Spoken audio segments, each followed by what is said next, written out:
With the muscled shoulders of the Wasatch Front as a backdrop here at LaVell Edwards Stadium, the BYU Cougars getting ready to host the reigning Big 12 champs, Baylor. And a full moon, folks, remember, is a flashlight where everyone can see the drama ready to unfold. With these two future conference opponents going head-to-head here tonight under the moonlight and the lights.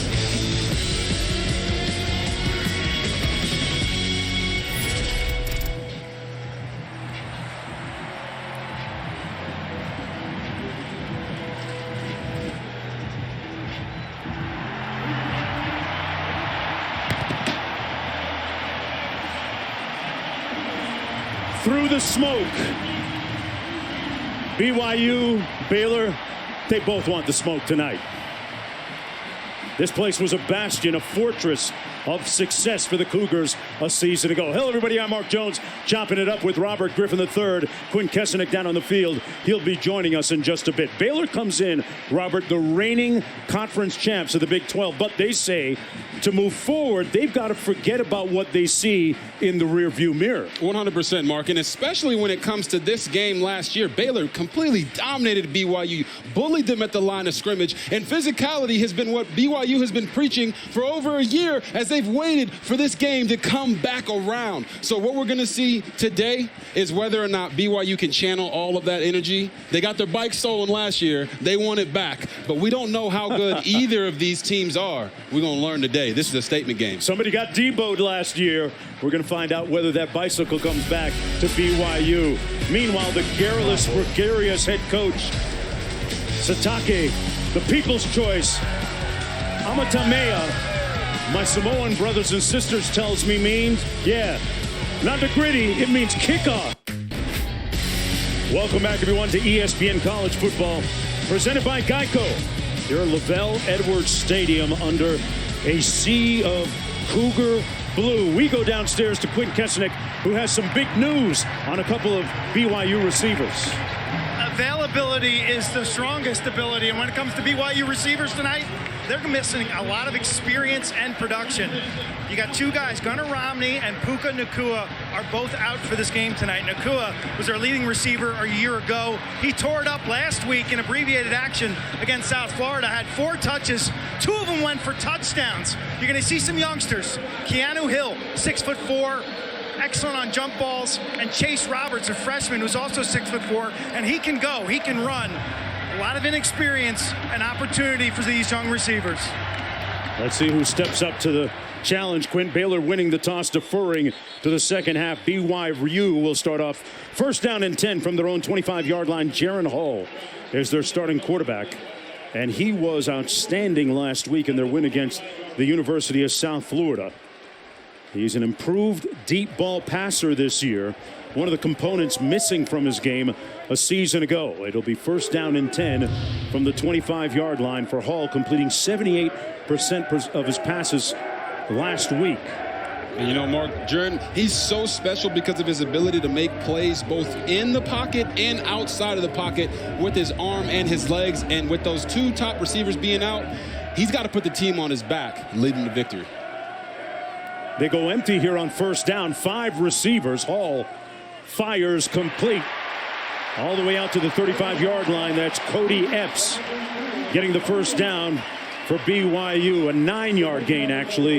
It'll be 2nd and 1. There's a look at the head coach. 3rd season, the architect and choreographer of one of the best turnarounds in all of college football a season ago, going from 2-7 to 12-2 and a Big 12 conference championship. Dave Aranda, a very Oracle-like presence on the sidelines for Baylor. Hall with all day. Now going to use his legs and pick up the first down. Runs for about 5. Out to the 40-yard line, picks up 6. You know something about running quarterbacks, Robert? Yeah, you know. Tell me about the keys here. But for these guys, both defenses, they have to disguise and trick the eyes of the quarterback. Make him see ghosts out there so he can hold the ball for the D-line to get some sacks. When you talk about set and penetrate, both teams run wide zone. So to stop it, the defenses have to set the edge and get penetration in the running game. And the last key, HBO. Help a brother out. Look, every throw is not going to be perfect. Every situation is not going to be ideal. Whoever makes the special plays in this game will come away victorious. Cosper in motion. They hand it off on 1st and 10 between the tackles. That's the Cal transfer, Christopher Brooks, tackled by Cole Maxwell. Tell me about the battle on the offensive line versus Baylor's defensive line, Robert. How's that stack up? Well, if you know anything about BYU's offensive line, it's that they got some big suckers on there. Right. So you're looking at them 6'8", 6'6", 6'5", 6'8", 6'6". It's going to be a battle of leverage. And when in leverage in the trenches, the low man usually wins. So BYU's got to bend their legs and show that they can match the physicality of the Baylor Bears. 2nd and 9. Hall backside heat, got rid of it. Throws a dart complete to Chase Roberts for another Cougar 1st down. Boy, great pocket presence by Jaren Hall for the 14-yard pass and catch. Yeah, you know, you talked about him working on his deep ball, but right there he just looks so comfortable in the pocket. Even with the guy barreling down on him, pinpoint accuracy on the out route. Out of the shotgun again, Hall going to take a deep shot, the deep ball on display. And a little bit long, intended for Chase Roberts. Hall being able to feel his way in the pocket here. So yeah, and talking about him being comfortable with this man right here barreling down on him, he's not even worried about that. He says, look, I know my guy's going to win outside. I've got a strong enough arm, and he's been lifting weights this offseason, so you know he's got that strength in the pocket. Aaron Roderick, the Cougars' offensive coordinator, telling us he feels that, and these are his words, we got punked last year up front. I didn't even know Moments talked like that, Mark. He expressed himself clearly and got his point across. Pass complete out of the backfield. That's Katoa, and Katoa running for another 1st down. Matt Jones finally pushing him out, but not before a 12-yard gain and a crisp-looking drive so far for the Cougars. You know, we talked about Jaren Hall not having his top 2 receivers out there, but last week he spread the ball around, got everybody involved, and he specifically told us in our meeting that he feels comfortable with everyone he has to throw the football to. He trusts every single receiver, back, and tight end that's going to make plays for him tonight. 1st down and 10 from the 32. Hall looking into the boundary. Great catch. Keanu Hill for another 1st down. Jaren Hall gives Keanu Hill a great ball to go up and make a play. And what does he do? He gets up there, does a little spin around like a ballerina, gets his feet in for a big 1st down. Little receiver screen this time, incomplete for Chase Roberts. But back to Hill. He's played in some big games for the Cougars in the past. And the huge performance against USC last year, Utah, Virginia. As the beat goes on this drive so far to start the ball game, Christopher Brooks back in the backfield on 2nd and 10. And it seems like offensive coordinator Aaron Roderick's game plan, whatever he scripted, it's working. 8 plays, they're coming out looking crisp and strong. He couldn't be happier. They just need to get points on the board on this one.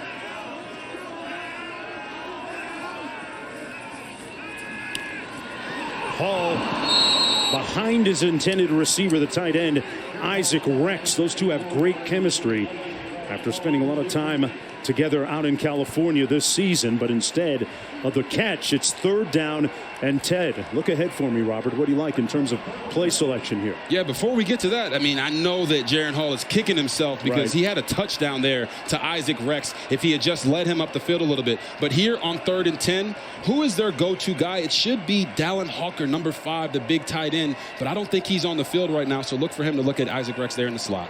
Hall's going to take off himself and be brought down right at the 10-yard line by T.J. Franklin. One of the real key cogs up front for the Bears. They bring up a 4th down from the 10-yard line, and in comes the place kicker, Jake Oldroyd for BYU. So the drive stalls out at the 10. This one will come from about 27 yards out. And I actually like what they did there. Offensive coordinator Aaron Rodder coming out, spreading the team out, giving Jaren Hall an opportunity to go down the middle of the field. And Oldroyd puts the Cougars on the scoreboard first. And 27 yards out, it's 3-0. All things aside, Robert, a pretty impressive opening drive for quarterback Jaren Hall and his offense without Puka Nacua and Gunnar Romney. Remember, it was Nacua that had that jet sweep touchdown on the first play of the game last week against USF. Yeah, I mean, I think, like I was talking there on that third down there, trying to get Jaren Hall's legs involved in the game is a great thing. You know that the two top receivers are not in the game, so spread it out, allow him to make plays. They get points. I think if they were trying to max the physicality of Baylor early on that first drive, they came away with 3 points, showed them this is going to be a much more tightly contested game than last year. 11 plays, 65 yards in all, eclipsing about 3.5 minutes on the clock. And capped by that 27-yard field goal by Jake Oldroyd. Just underway here in the first quarter. That's Craig Williams, 0, and Gavin Holmes back deep for the Bears for this kick. Going back to last season, they've won 6 straight.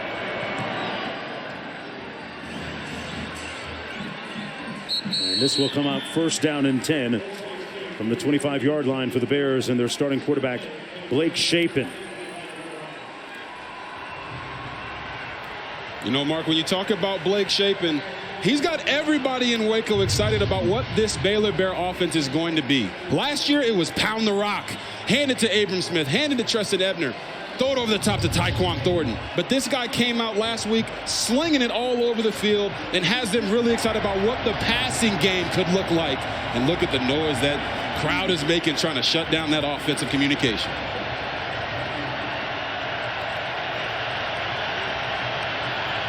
Gonna have to deal with a little bit of noise with the 65,000. Shapen incomplete into rush hour traffic.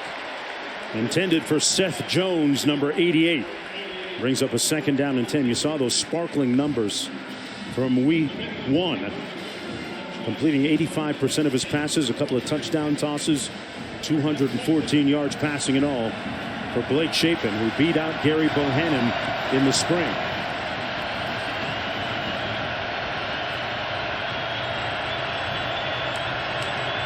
Jones in the backfield.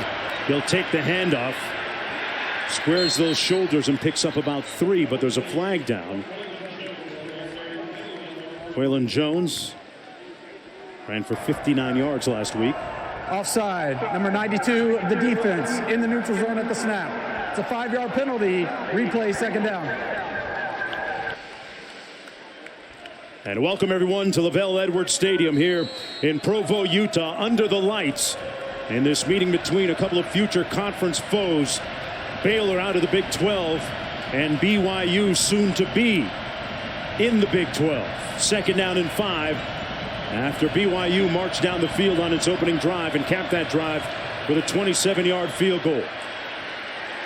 The Bears are going to hand it off again to McWilliams this time, and he'll end up about 2 yards shy of the first down. Let's take a look at tonight's Bear Paint game plan. Remember last season, BYU went into Waco and got manhandled. They got punked. They got drilled. They took some work. It was all over the newspapers. It was no secret. This is what it looked like in the headlines.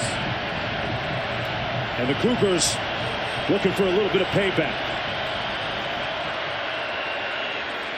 And they pick up the first down. That's Tay McWilliams straight ahead, brought down by Keenan Peely. He picked up 7 on that carry. Robert, when you look at the reigning Big 12 champions from Baylor, Mark Jones, this guy's got a Heisman, folks, you probably know, and a statue on campus in Waco. Quinn Kesnick down in the field. They talk about forgetting about what happened last year in Waco. Why? It's because Baylor's saying that last year's game has nothing to do with this year's game. But you see that man on the camera right there, Kalani Sitake? They are focused on what happened last year. Shapen complete, and another first down, this one to Hal Presley. And the reason BYU is so focused on last year is because, as you said, they got punked. They got bullied in the trenches, and they feel like that was not a personification of who they are as a team. This Bears offense running the stretch. McWilliams couldn't get to the edge this time. Keenan Peely making the tackle on the play for the Cougars. Well, for those of you just joining us, 9:30 to play in the opening quarter. On the opening drive of the ball game, Kalen Hall, the quarterback for the Cougars, who threw for over 300 yards last year in this game, came out slinging it and with surgical precision led them down the field, and it ended with that 27-yard field goal. Baylor taking the kick, 1st and 10 from their own 25, now on the Cougar side of midfield.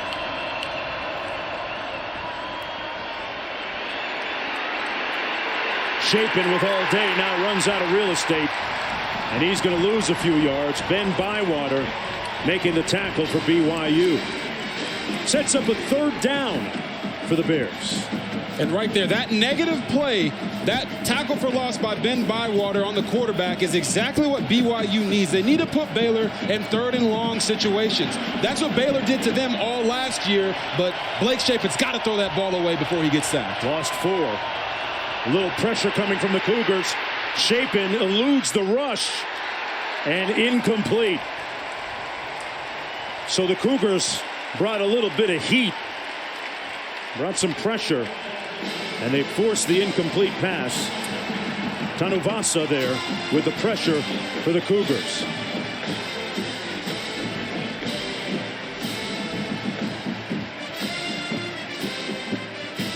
Yeah, I just think BYU did a really nice job there. Pepe Tanuvasa coming on a twist stunt game down the middle, making Blake Chapin have to escape the pocket earlier than he wants to. That's the type of pressure as a defense when you're trying to set the tone and make a statement. Right. Get him out of the pocket, make him feel uncomfortable.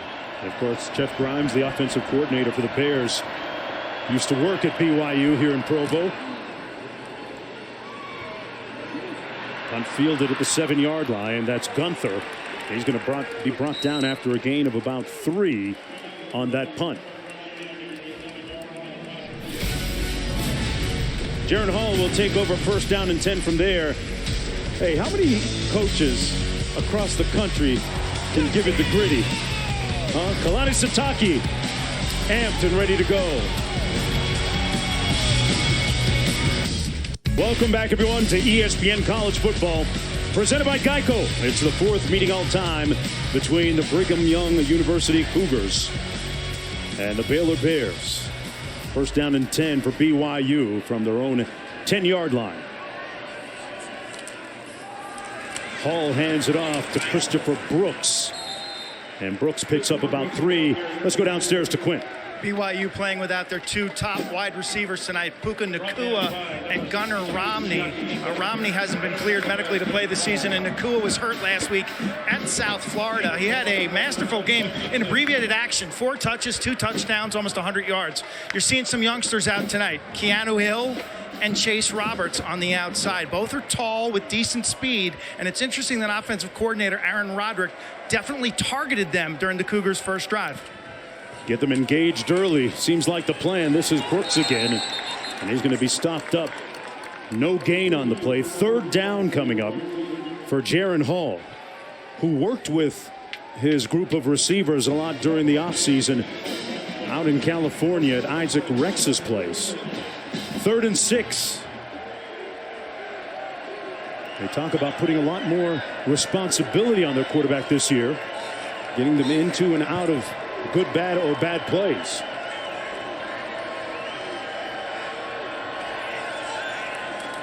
Brooks motions out. They come back into the boundary, and that's going to be stopped up for a gain of 2. Lorando Johnson, good tackle on Cosper, and it's 4th down. The Cougars will punt. Oh my goodness, Lorando Johnson blew that block up, and then they call him Snacks, and he was feasting on that tackle right there.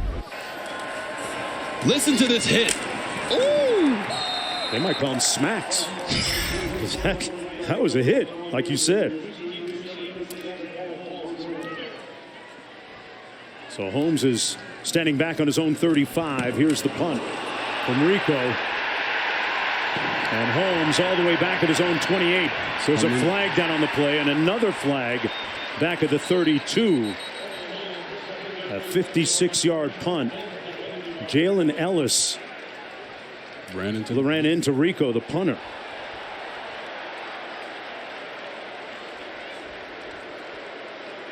See if these offset each other. Yeah. Robert, it almost appeared as if he laid out. He'd have blocked that. Yeah, if he laid out, but he didn't. He runs into the punter. Oh, man. There are 2 fouls on the play, both on the return team. The illegal block in the back, number 12, that's going to be declined. Running into the kicker, number 84, that's going to be enforced 5 yards from the previous spot and result in a first down. Well, there you go. Jaron Hall and the offense back on the field. Yeah, in a big-time matchup like this, special teams can win or lose you the game, and field position matters. So right there, Ellis, I know everyone's giving him a pep talk, but he can't make a monumental mistake like that in a big-time game.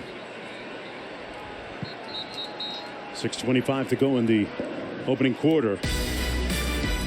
Well, here's our featured ESPN college football games for next Saturday. Highlighted by SEC teams. Number 2, Georgia, taking on South Carolina at noon Eastern. Brian Kelly and LSU host Mississippi State at 6 Eastern. Capping it off with number 15, Miami, and number 6, Texas A&M in College Station. All 3 games available also on the ESPN app. Hall running, eluding the heat, not for long, got rid of it. The ball went beyond the line of scrimmage. He was outside of the tackle box. Mac Jones in hot pursuit. Yeah, Mark, I actually think he might have been down before he got that ball out. Okay. The ruling on the field as the runner was down prior to releasing the pass. Second down. So he's going to lose a bunch of yards then. Yeah, you're going to see it right here at the very end, right there. Knees on the ground, then he throws the ball. Great pursuit by Matt Jones, number 2 there from the Bears. Jaren's got to understand that you can't outrun everybody. Get the ball out. He almost had his ankle rolled up on a little bit. That was a somewhat dangerous play for him. As they say, it's better a step early than a step too late. Ooh. On 2nd and 20, going to hand it off. This is Christopher Brooks. He'll earn back about 6 of those yards, so it'll be 3rd down coming up. 14 to go. Yeah, you know, Mark, we always say this in football. There's no plays for 2nd and 20. Okay. So you got to just try to get a couple of yards here. And Coach Aaron Roderick told us they're not going to lose the game on 3rd and long, so look for them to be conservative here. Little blitz coming off the edge. Hall sets and fires. Good open field tackling by that secondary. Dylan Doyle in on the hit. The Iowa transfer makes it a 4th down coming up. So the defense able to get off the field again for Baylor on that 9-yard gain. Yeah, Mark, you heard me talk about losing the game on 3rd and long. Right. Last year's game, offensive coordinator Aaron Roderick felt like they used 3rd and long too many times to try to get it all back, and that hurt them. So this year they're going to try to be a little more conservative, take the checkdowns, maybe run it and get it 4th and manageable, and play the field position game like they're doing right now. A high spiral punt by Oldroyd. Holmes catches it at the 35. It'll be 1st and 10, a 38-yard effort that time on the punt. And Blake Shapen will take over the reins of this Bears offense as his counterpart watches from the sideline. Shapen, what a great story going back to last year. Presented by Geico. Switch today and see all the ways you could save. We salute Ron Knight, 1970 BYU, the first black player in Cougar history. And it was 1969, and all through the WAC conference, when BYU went on the road, there were protests and controversy surrounded the team. So head coach Tommy Hudspeth, he integrated the team. He recruited Ron Knight out of JUCO, the Oklahoma native, played defensive back, and that had a ripple effect here at BYU. You flash forward to Jaron Hall as the first black quarterback in history to start for this Cougar program. Great job, Q. Shapen underneath and met immediately. Pass complete to the tight end, Ben Sims. You know, we spoke to Hall. He says he wants to be a bridge. He says that people here want change in terms of having equality. It's a matter of how to get that change accomplished. And as he also told us, love your neighbor. Treat people the way that you want to be treated. I think that's big on him being in the leadership role that he is at BYU. 2nd and 7. Squirrel Williams.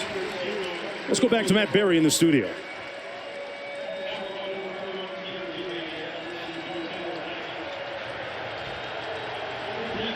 We're going to stay right here. 4 minutes to go.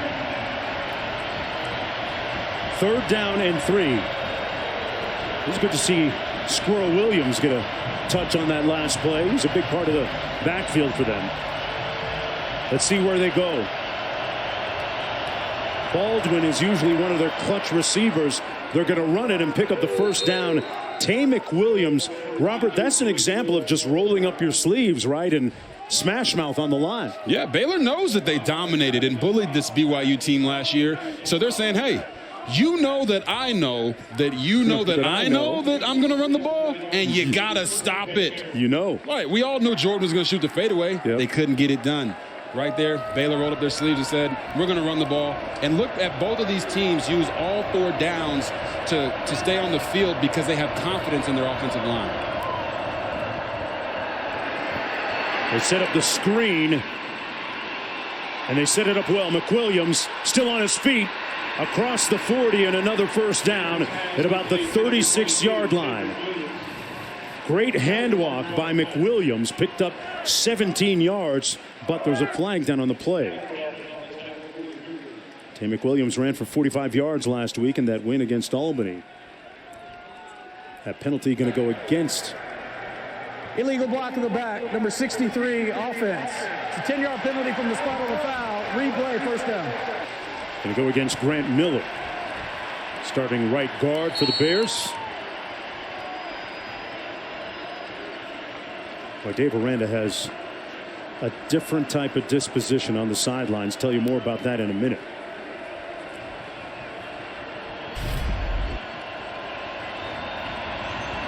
But yeah, you can see, are they calling it there on the interior offensive lineman, or was it the guy pulling outside? I don't know. Either way, didn't count. Shapen stands tall, fires, and the completion out to the 47. Let's go to the studio. Shapen pass complete to number 89, Greg Gaffney. Tackle by number 49, Gabe Monar, and number 11, Gabe Judy Lowry. 8 on the play, so 2nd and 5. 2nd and 5 back here after that 8-yard play. Approaching 2 minutes to go in the opening quarter. Now when you see BYU look at the short side of the field, as you hear the crowd really getting into it. Ear-piercing noise coming from the over 65,000 fans here at LaVell Edwards Stadium. Got a timeout on the field. We'll be right back after this. Under a full moon here in Provo, Utah. You know, the full moon is a flashlight where everyone can see the drama. And the drama unfolding here in the shadows of the rugged shoulders, the muscles of the Wasatch Front. McWilliams going to be stopped up short of the 1st down. Tanuvasa, the first one to get there. He got a 3-yard pickup there, so it sets up 3rd and about 2 to go now for Baylor. As you can see, just the effort there from Pepe Tanuvasa. BYU is going to let you know today, if we get beat, it's just because you're the better team. It's not because you gave more effort. It's not because you made the hustle plays. They're going to go balls to the wall for the entire game and keep this crowd in it as much as they can. 3rd and 2.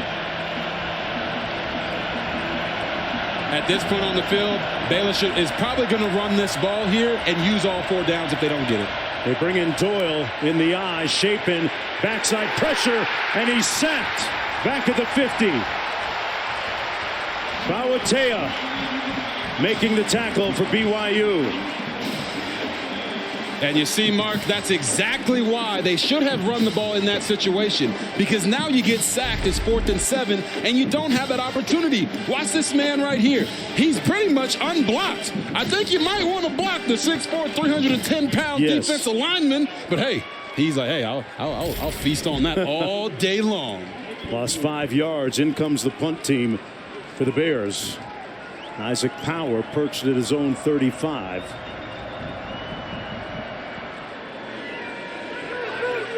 Gunther calls for the fair catch at the 12.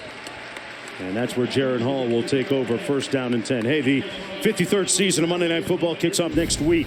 Russell Wilson returning to Seattle, leading the Broncos against DK Metcalf and the Seahawks. Joe Buck, Troy Aikman making their Monday Night Football debut. Lisa Salters on the field. The goat of sideline reporters. 8 Eastern, 5 Pacific, ABC, ESPN, Deportes, plus Peyton and Eli back, and my man Robert Griffin III going to be making his Monday night debut as well, partner. Oh man, I appreciate congratulations. I appreciate the love, brother. Going to be killing it. Hey, part of me getting there is what we've been doing here, so I appreciate you, man. 15 seconds to go. They run it into the boundary with Katoa. Short gain on the play. That'll be the last play of the first 15 minutes. BYU will take a 3-0 lead into the second quarter. And Jaron Hall with payback on his mind will have possession of the football when we come back to LaVell Edwards Stadium.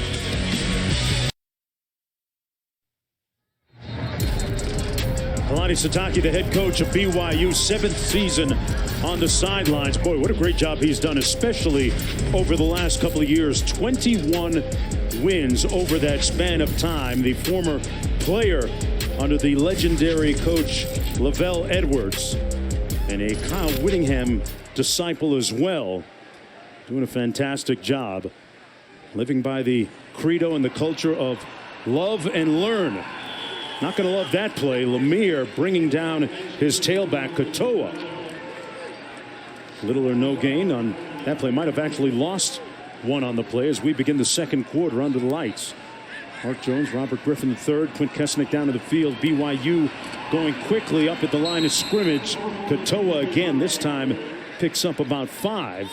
And a 3rd down coming up for BYU. Trying to avenge a loss from last year.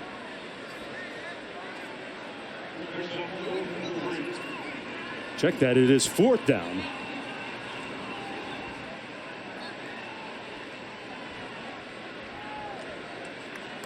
So Baylor should get pretty decent field position after this punt. Gavin Holmes had a 72-yard punt return last week. There he is, standing at his own 33. A line drive, returnable. Holmes at the 40. And picks up about 10 on the punt return on the 44-yard punt. Well, this week's college football rankings brought to you by Goodyear. And to say that this was a tumultuous day in college football would be a little bit of an understatement, Robert. Some crazy goings on today. Yes, and the one you're talking about is this one right here. Ooh. Texas A&M losing to App State. I mean, App State they just collecting bodies on their resume. And bags, 1.5 milli. And the win. And this one right here, Notre Dame losing to Marshall. Marcus Freeman just having a tumultuous start to his campaign there. They're not used to losing in those types of games. And there's the pass, complete to Sims. And talking about Notre Dame now, they went from Ohio State, lost there, go to Marshall, lose, and now they're going to have Cal coming to them. Holding, number 58, offense. 10-yard penalty, replay, 1st down. But what about Alabama escaping too in Texas? I know I know the Texas fans were kind of shocked going into the 4th quarter, having a lead. And then what did Bryce Young do? Bryce Young things. He's got ice in his veins. Snatched their soul at the end of the game. Oh, it's a great game though. A memorable college football weekend already. 1st and 20 after the penalty. Chapin. High and incomplete at the 45. Intended for Amari Winfield.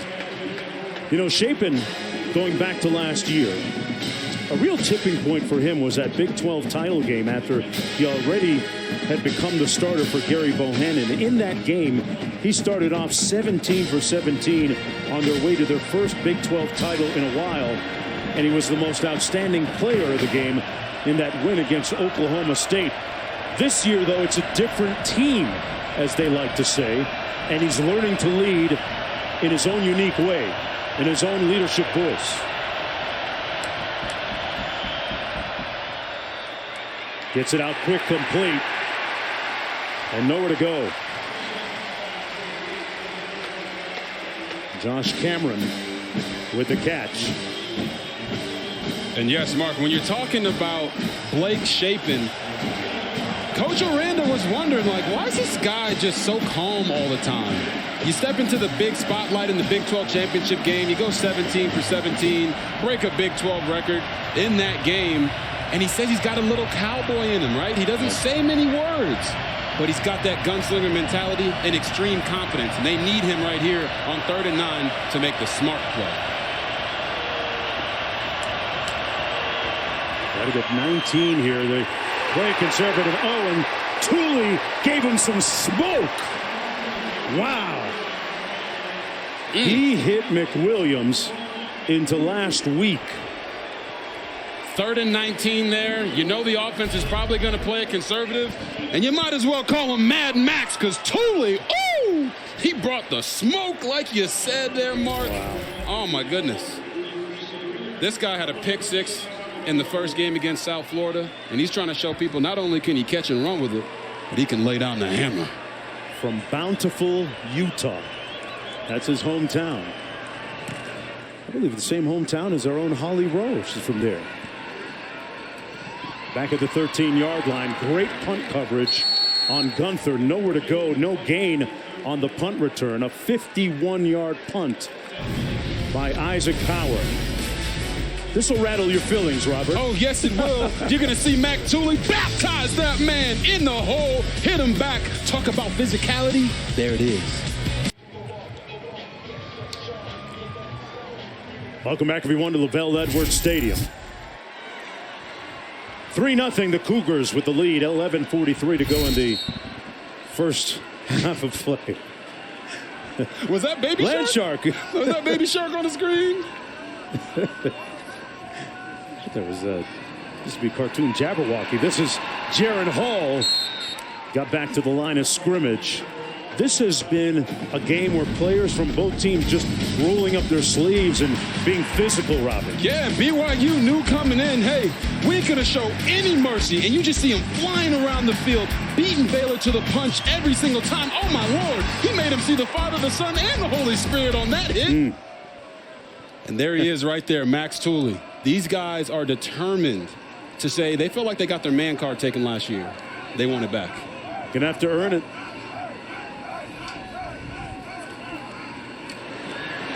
Hall comes underneath, incomplete.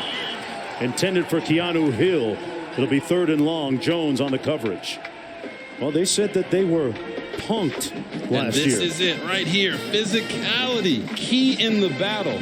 The coaches told us, Kalani Stocky said, at every position on the field, we felt like there was an example of us getting manhandled. They showed that tape to their team, and now they came out here and said, we don't want to see that ever again. And thus far in the game, they have been the more physical team. They were bigger, stronger, faster, and in the words of Brendan Clinton, had better credit, too. Hall downfield, incomplete. And they'll have to punt. Matt Jones in on the coverage again. 4th and 11.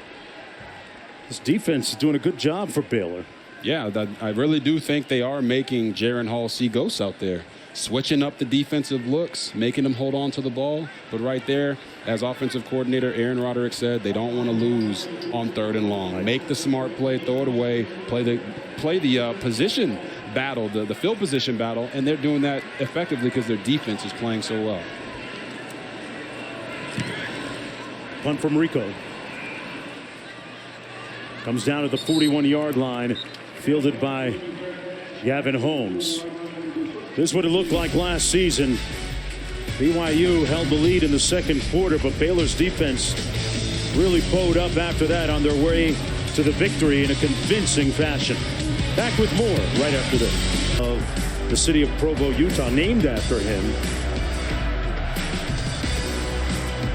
And in some places of town, it still looks like that with that wonderful black backdrop in the mountains. I didn't know they had trap music out here in Provo. Yeah, man. Little future. Nowhere to go. Peely making the stop on Reese. Got a flag down on the field. Offside. Number 98, defense. 5-yard penalty from the previous spot. Replay, first down. I wonder if the studio knows that Etienne is French for Stephen. Back to the studio.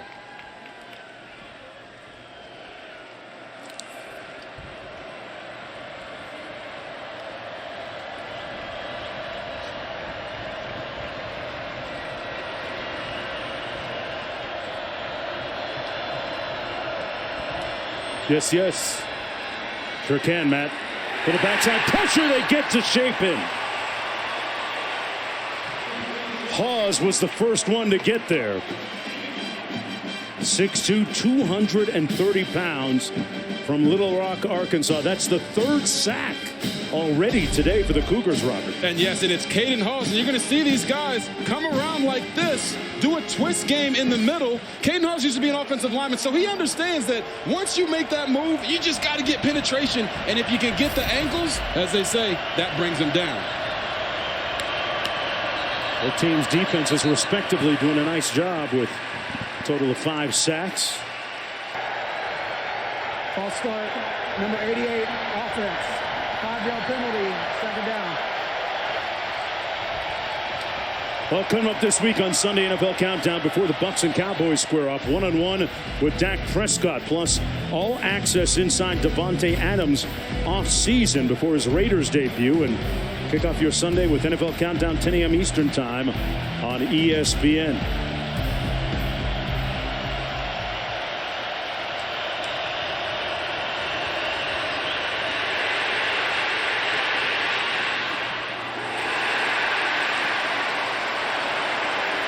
This place is lit up. It is super loud. Baylor struggling with their clap cadence. It's throwing their timing off. They have just not looked comfortable in anything they have done today. And going into this game, it was Dave Aranda who told us, we're trying to get out of our own way to reveal who we are. And you can't even hear yourself think down here.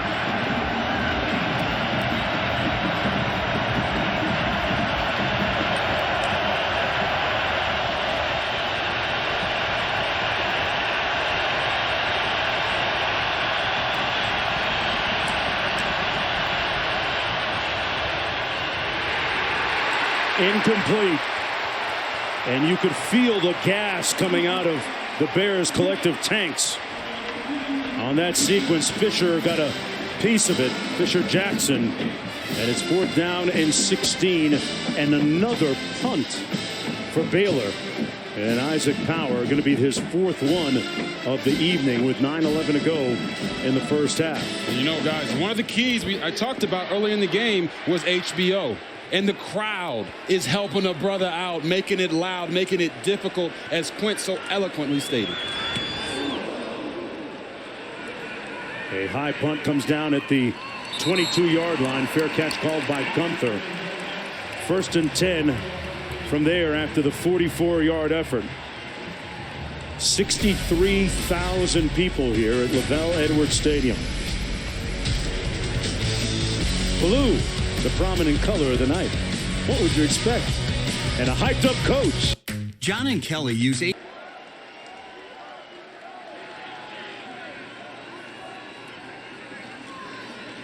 Wow. I mean, you talk about really having the heat on you now if you're Scott Frost. Epps with the catch.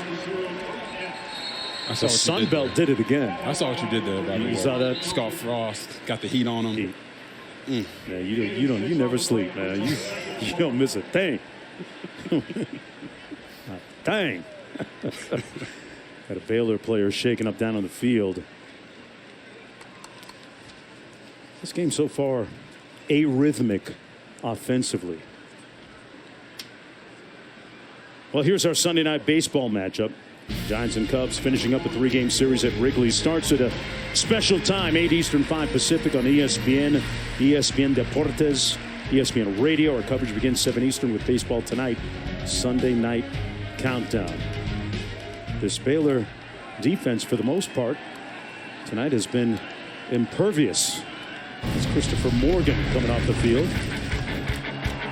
But the defense has done a nice job holding the line outside of that one opening drive where they gave up the field goal. 2nd down and 4 for BYU. Here's the jet sweep. They set the edge, Robert. That's textbook defense, right? Yes, it is. They brought Miles Davis in. They want to use some packages for him on the BYU side. But anytime you do these stretch zones or you do these jet sweeps, you have to set the edge and get penetration. That's what Baylor did right there. And you talk about this defense. They're the only reason the game is the way it is right now. Baylor's offense has been all over the place, but their defense, like you said, aside from that first drive, has really bunkered down and tried to beat BYU to the punch, putting them in these 3rd and longer situations. And this is a defense that lost some guys last year. Oh, they lost more than a couple guys. Yeah. A lot of NFL guys that are playing on Sundays. See what Hall does on 3rd and 6. Comes into the boundary and incomplete. Tipped down at the line of scrimmage by Cole Maxwell. And it's going to be 4th down, a quick 3 and out for the Cougars. And another punt. The most popular refrain of the night. I was talking about Dave Aranda a little bit earlier. He is the anti-coach in terms of his sideline demeanor and his disposition. As humble and as low-key a guy as you're going to find on the sidelines. If he was any more laid back, he'd be in a coma sometimes. I mean, he is really understated, but that doesn't mean he's not impactful. He's extremely impactful with his players. Not a lot of bluster. A guy that has really turned that program around. You think about where they were in the COVID year. 2-3 wins, and then 12-2 in a conference championship last season. Great way to highlight and celebrate Latino head coaches on Hispanic Heritage Month. Mario Cristobal has a big one coming up next week down in College Station. Dave Aranda's really putting on for that, his Latino heritage, and you talk about him as a coach and his ability to trust his coaches is something that he really focused on this year. We'll talk about that more in a second. Presley in motion. They're going to run it this time to Jones, and Jones with a nice gain of 8 yards. You know, we're talking about Dave Aranda and trusting his coaches. One of the things he said he had to get used to was not hovering. Right? He's used to calling plays. He's used to being in charge, but now he's in charge of the entire team. So when you bring in a guy like Jeff Grimes to run your offense, and you bring in a guy like Ron Roberts, who used to be your boss as your defensive coordinator, you have to let them do what they do best. And he said he really has laid off and allowed them to work. Quick jet sweep here to Baldwin. He's going to be stopped up short of the first down. It'll be 3rd and a long 2 and a flag down now as Tyler Batty makes the stop on the play.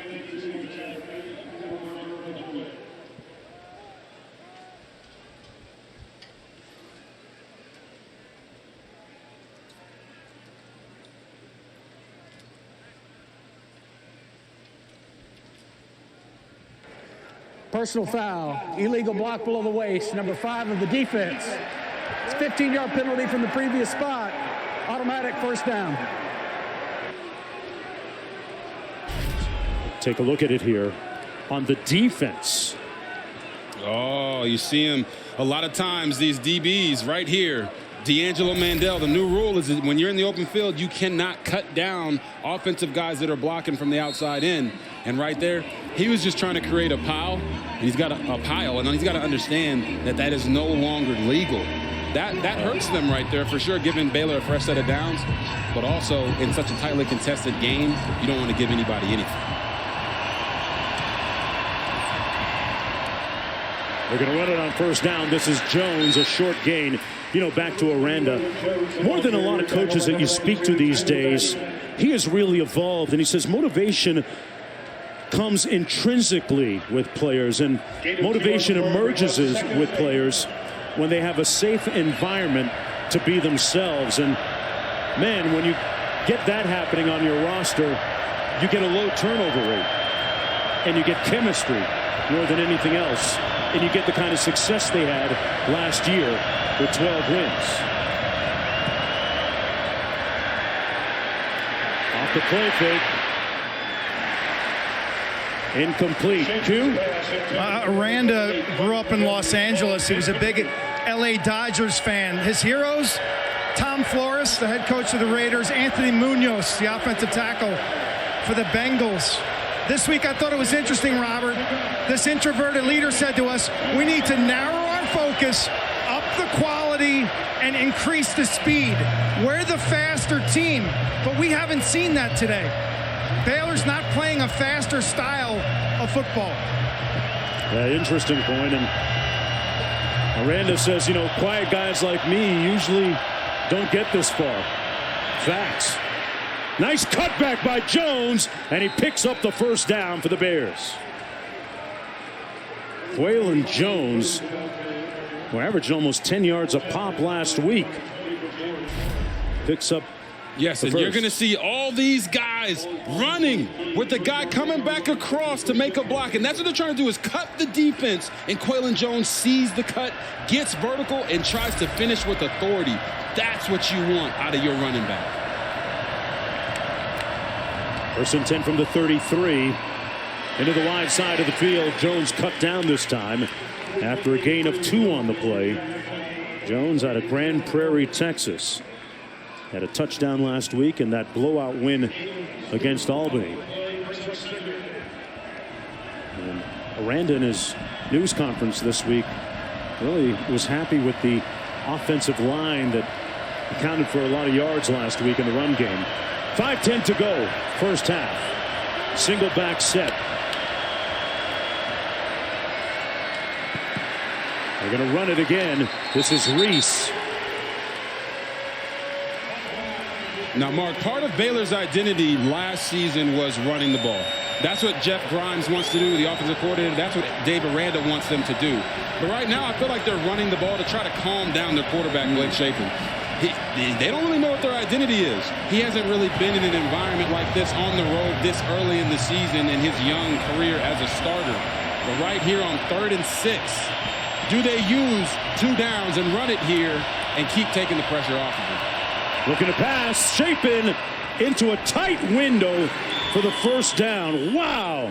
He threaded in there, had a minuscule opening, and Drake Dabney made a great catch to move the sticks. Drake's out there dabbing on him, but I can tell you this, Blake Shapen really showed off the arm strength and the precision passing. He didn't hit him in stride on the outside, but when you watch where he throws this football, there's 3 guys around him, and he put it on his inside hip, right where he could only make the catch and protect himself from a big hit.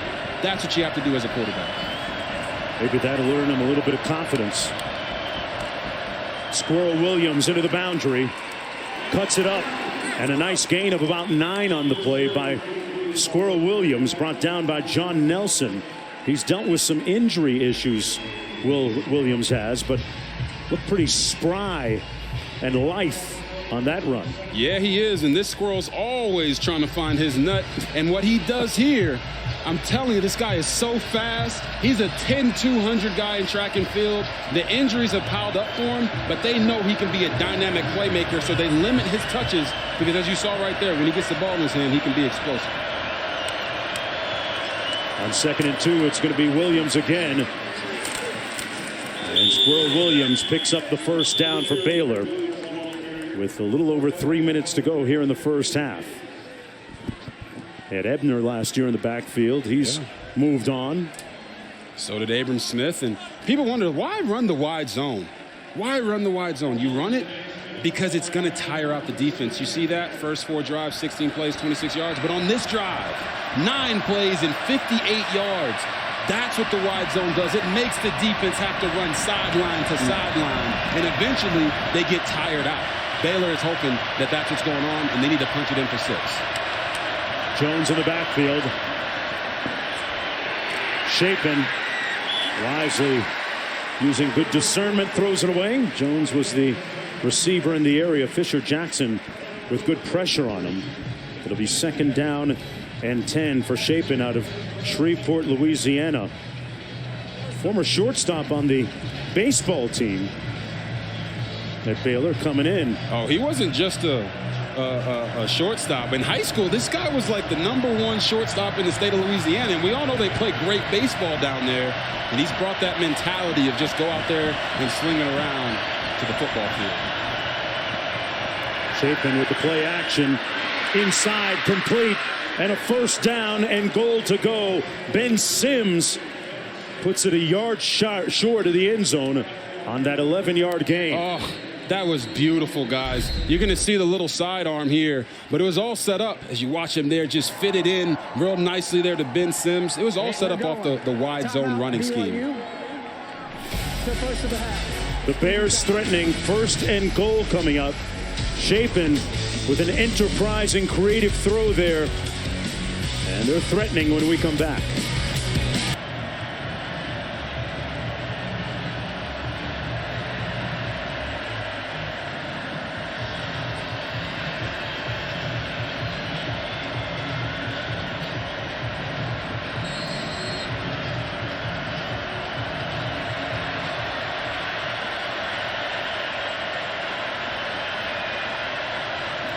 Good look, 1st and goal. Here's a good look for the defense. Doyle stopped up shy of the end zone by about a foot. Malik Moore on the tackle. And if you watch this play from moments ago on the screen, Baylor ran the same wide zone that they had a previous play in the drive, bringing the tight end back around to block the end. But this time he just turns and pivots wide open. No one around him. That's how you use similar plays and similar formations to confuse the defense to get big plays. 2nd and goal, 13th play of the drive. A foot away from the end zone. And Mark, right there on that last play, Dylan Doyle, that handoff scored in last year's game. BYU's got to take some confidence knowing that they stopped it this time around. Doyle leading the way. They run the lead ISO, and this time Jones scores the 1st touchdown of the night. The Bears take the lead 6-3.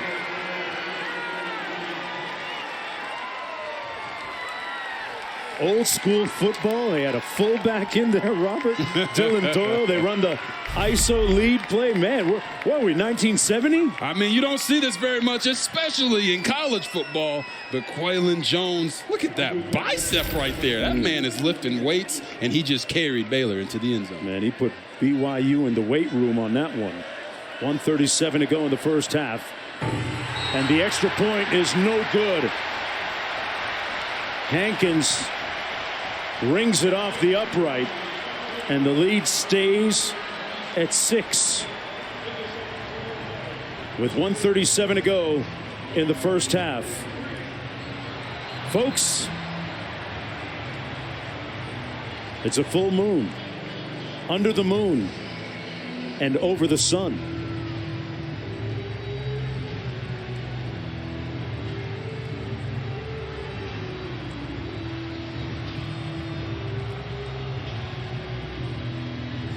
And back here on Earth with 1:37 to go. Did you see the flag up there? Yeah. I think I can see it waving. Neil Armstrong still. You know, it's the old African proverb that I remember, Robert. It says, if the moon is with you, you need not care about the stars. And hoping that the stars emerge tonight on the field for these teams as they continue to figure out who exactly they are.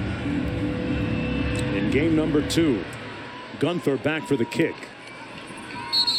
They'll come out 1st and 10 from their own 25-yard line. That last drive, 13 plays, 68 yards, using up 6:14 on the clock, and Jones with the touchdown run. Yeah, and you talk about that drive. Baylor, they had 5 first downs on that drive.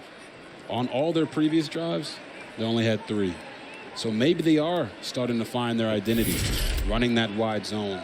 Quaylon Jones punishing the offensive line, moving guys off the ball. That's the Baylor that all of us have become accustomed to seeing. Jaren Hall's been on the sidelines for quite some time now. Going to hand it off to Christopher Brooks. Did you expect this low scoring of a game at this point as we see Monterey Baldwin going into the Baylor locker room? Did you think it was going to be 6-3 at this point? Oh, no, not at all. I know both of these teams are extremely physical, and BYU came in wanting to express its physicality, but you thought for sure that the offenses would execute at a much higher level than they have thus far. Great delivery by Jaren Hall to Keanu Hill.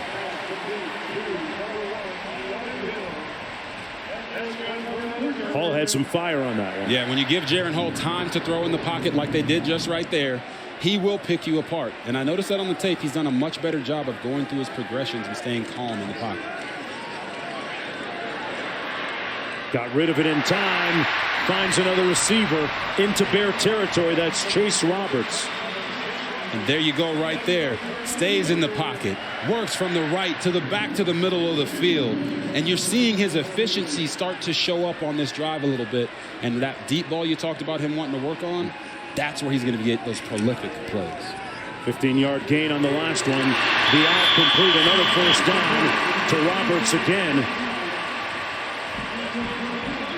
Remember now, he got a text from his offensive coordinator, Aaron Roderick, yesterday that said, hey, you're ready for this? You don't have to do it by yourself, and you don't have to be perfect. And, you know, sometimes as a quarterback, not doing it by yourself is just doing your job. Okay. Getting the ball out, letting your receivers make plays for you. And right there he goes, first down, first down, first down. That's what these fans want to see. Hall gets rid of it just in time to avoid the sack. TJ Franklin was coming in with some pressure. We had a great meeting with TJ Franklin, the corporate commerce major for Baylor. We asked him about how much dough, what kind of bag he's getting off the field with name, image, and likeness. He said, guys, I'm not here for NIL. I'm here for the NFL. Oh, yeah. Mic drop. It was a mic drop moment. We basically told him, all right, we'll see you later. Yeah. See you at the game. He's about his business. 2nd down and 10. 26 seconds to go. Hall going to take off and scoots out of bounds. Picked up about 5 on the play. Walcott was in heavy pursuit. Then sets up 3rd down with 18 seconds to go. Yeah, Jaren Hall and that offensive line are wondering, where in the heck did Al Walcott come from? Well, he was a special add-on blitzer. He came late. Everyone was occupied, and he came right down the middle of the formation, forcing Jaren Hall to scramble east and west. You don't want quarterbacks stepping up in the pocket if you're a defense. You want them to have to run side to side because that helps you cover more ground. Walcott, Robert, looked a little bit gassed on that shot we saw of him after trying to chase down Hall. Remember, folks, we are at altitude here in Provo. Hey, look. Look at this right here. You see them lips? Hey, them lips is whiter than Tyrone Bigum's. You know why? Because that altitude sucks all the air out of your system, and there's no way to prepare for it unless you practice in it. That is advantage BYU. That's why Baylor's defense doesn't want to be on the field as long as they have been on this drive. I'm just going to say I had to use a little extra cocoa butter after my shower today. On an ash alert. Hey, let's take a look, folks, at the Taco Bell Live Más student section. Student sections across the country are competing to be the Live Más student section of the year all season long. And that's a interesting look. Wonder how you sit down wearing that kind of gear during the game. Yeah, I don't know, but I know they call him the Rock, and it's the roar of the Cougar. I mean, it's a pretty cool name, right? They got some bananas there, too. Third down and 6.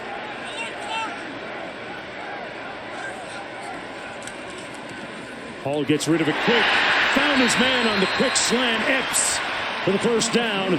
Third down conversion, picks up 13 from the 20 now.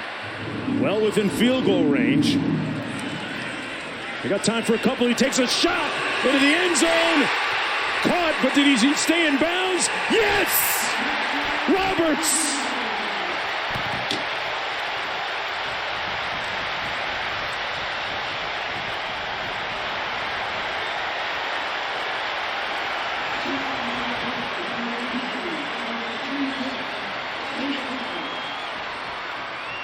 Now you're going to see what a dime by Jaren Hall. He drops back. They like to take shots after first downs in this area. And guess who's there? Chase is on the case with the tiptoe. Oh, my Lord. That would have been a touchdown in the NFL. I'm not sure. What do you think? I'm not sure he got. I think he got it, fellas. Okay. We're going to have to look at this, obviously. You're pausing it a little too far down. Okay. All right. When it hits his hands and he has it secured, that's a touchdown. He's got 2 feet in. Look at that. Oh, my Lord. You want to talk about Chase being on the case? Man. Chase Roberts, all 6'4" of them, made a great play right there. Highly recruited out of high school. One of their faster receivers. Here's a different angle of it. Where does he have the ball? Boy, I don't know. He's on the chalk there. Let's ease it back just a little bit so we can see, because he does bobble a little bit. But right here, I think that's a catch. But does he have the ball? Well, I think you see his feet here. Right there, to me, that's a catch. I think that's a catch. Remember, there has to be indisputable video evidence to overturn the call in the field, and the call in the field was a touchdown. Man, oh, man. That's close, and I know that all the BYU fans are praying right now that it is a touchdown. Just an exciting play. This game has really started to go out. The forensics are on the case here. We got the divots. I love it. But think about this. If you're just joining us, folks, BYU playing without their 2 top receivers from a season ago, Gunnar Romney and Puka Nacua. Had a big week last week in their opening win against South Florida. They're still adjudicating the call.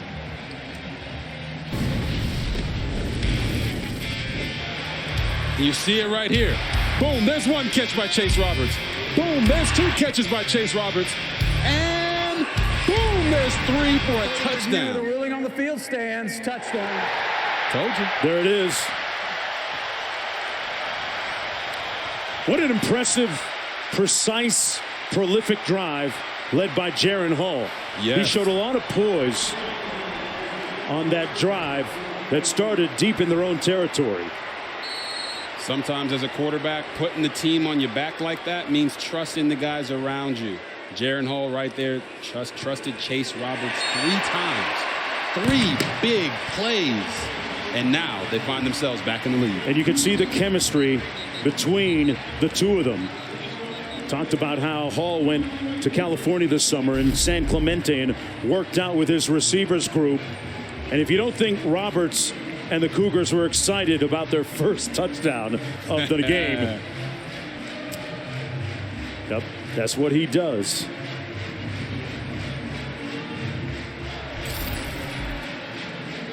Remember, his father played football here at BYU.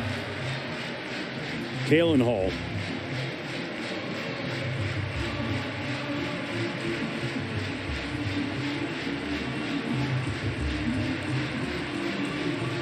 And 2 seconds to go here in the first half. You know, what is a drive and a scoring drive?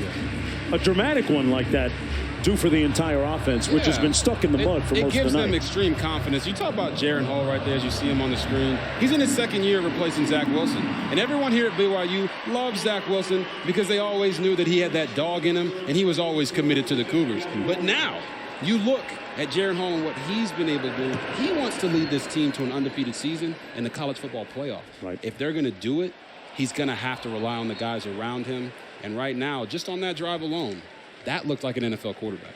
Putting a lot of time with John Beck, his quarterback skills coach during the summertime. Talked about the chemistry that he established with his receiving core. Free kick out of bounds. Number 39 kicking team. 5-yard penalty, re-kick. Hall is going to be a 23, 24-year-old Yes. come draft day in April. A little bit more mature than most. He's 24 years old now, pardon me. So, like is the case with the unique situation they have at BYU with players often going on missions. Timeout. They BYU. often It's our final end up timeout with of the half. players who are a little bit 30 more seconds. mature. And from year to year, whoever the head coach is here in Provo has to go through the annual dance, Robert, of juggling scholarship numbers, managing the roster, the two deep, with guys coming and going, doing their missionary work. So, unique situation at BYU. Yeah, it's a very unique situation. And when we talked with Tyler Batty and Jaron Hall, they came in with rings on their finger. Right? They're married. They have such big lives off the field. And when we talked to Jaron, he talked about how his life off the field with his wife, Brianna, has been incredible. And that helps his production on the field, because when things are great at home, and you have a child at home, it reshapes your focus. It gives you purpose in your life. And for him, having an athlete as a wife in Brianna has helped him manage the stuff and the stresses of being an athlete. And that's important. Got a quick look at his family there in the stands here at the game. His daughter Jada is his heart, he is wont to say, with 2 seconds to go here. Baylor going to pounce on the loose ball with starting things at the 28-yard line. Well, they've had a history of prolific and productive quarterbacks here at BYU going back decades. And Hall is the latest edition of that.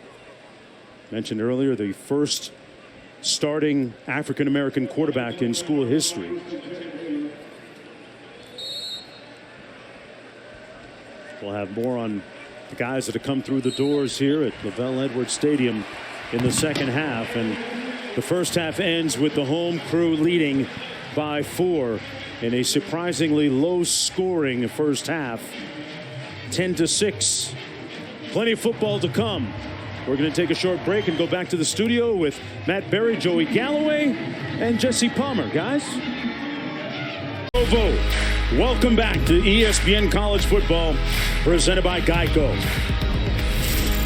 And Hall getting ready here for the second half, engineering that great scoring drive before the end of the first half, leading his team down the field 75 yards for the touchdown. Robert, how do you solve if you're Baylor? Because BYU seemed to get in rhythm offensively. You're Baylor. How do you stoke your offense here in the second half? Yeah, I feel like both teams actually found their offense there at the end of the first half.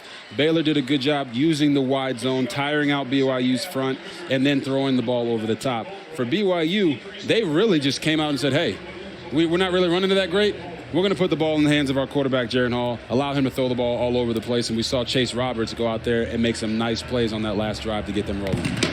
Baylor's going to have an opportunity offensively to start this third quarter.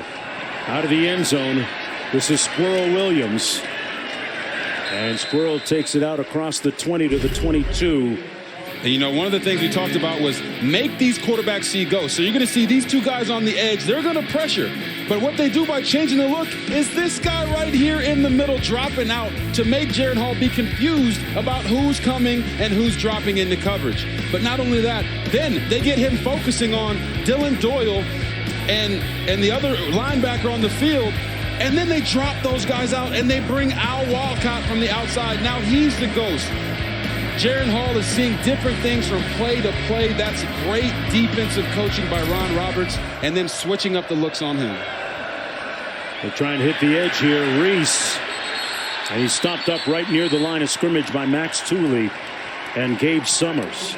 We've seen McWilliams. We've seen Jones. We've seen Reese. We've seen Squirrel Williams all get carries here tonight.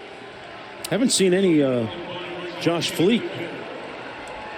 Yeah, Josh Fleeks is the former wide receiver there at Baylor, moving the running back, but All these other backs are doing a good job. They're mixing it up. They're keeping them fresh. And that could pay dividends later into this game. But right now, the hot hand does seem to be Quaylon Jones. 2nd and 9. Dabney in motion.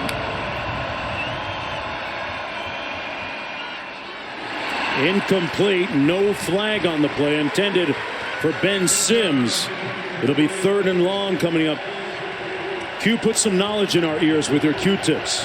These teams are battling for every inch. Kalani Sitake told me that this game will come down to fundamentals. I know that's simple. I know it's boring.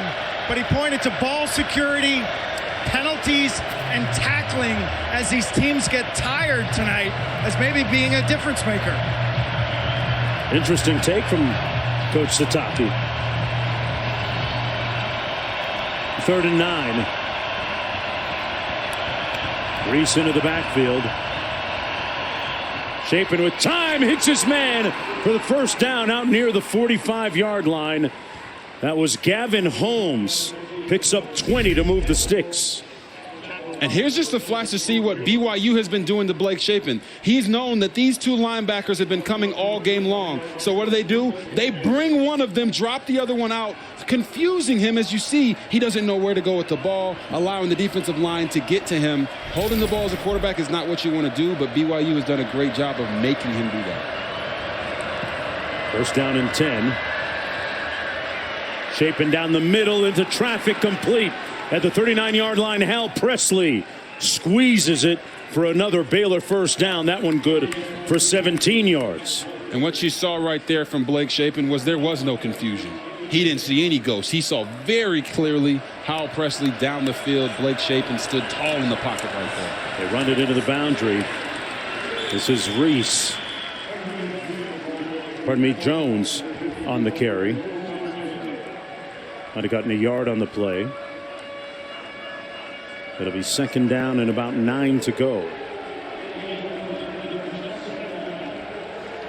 And what you've noticed about the difference between Baylor's offense and BYU has mixed in tempo periodically throughout their offensive scheme. Baylor's not doing that. They're taking their time. They're letting their defense rest on the sideline and putting more pressure on Blake Chapin in this offense to sustain long drives.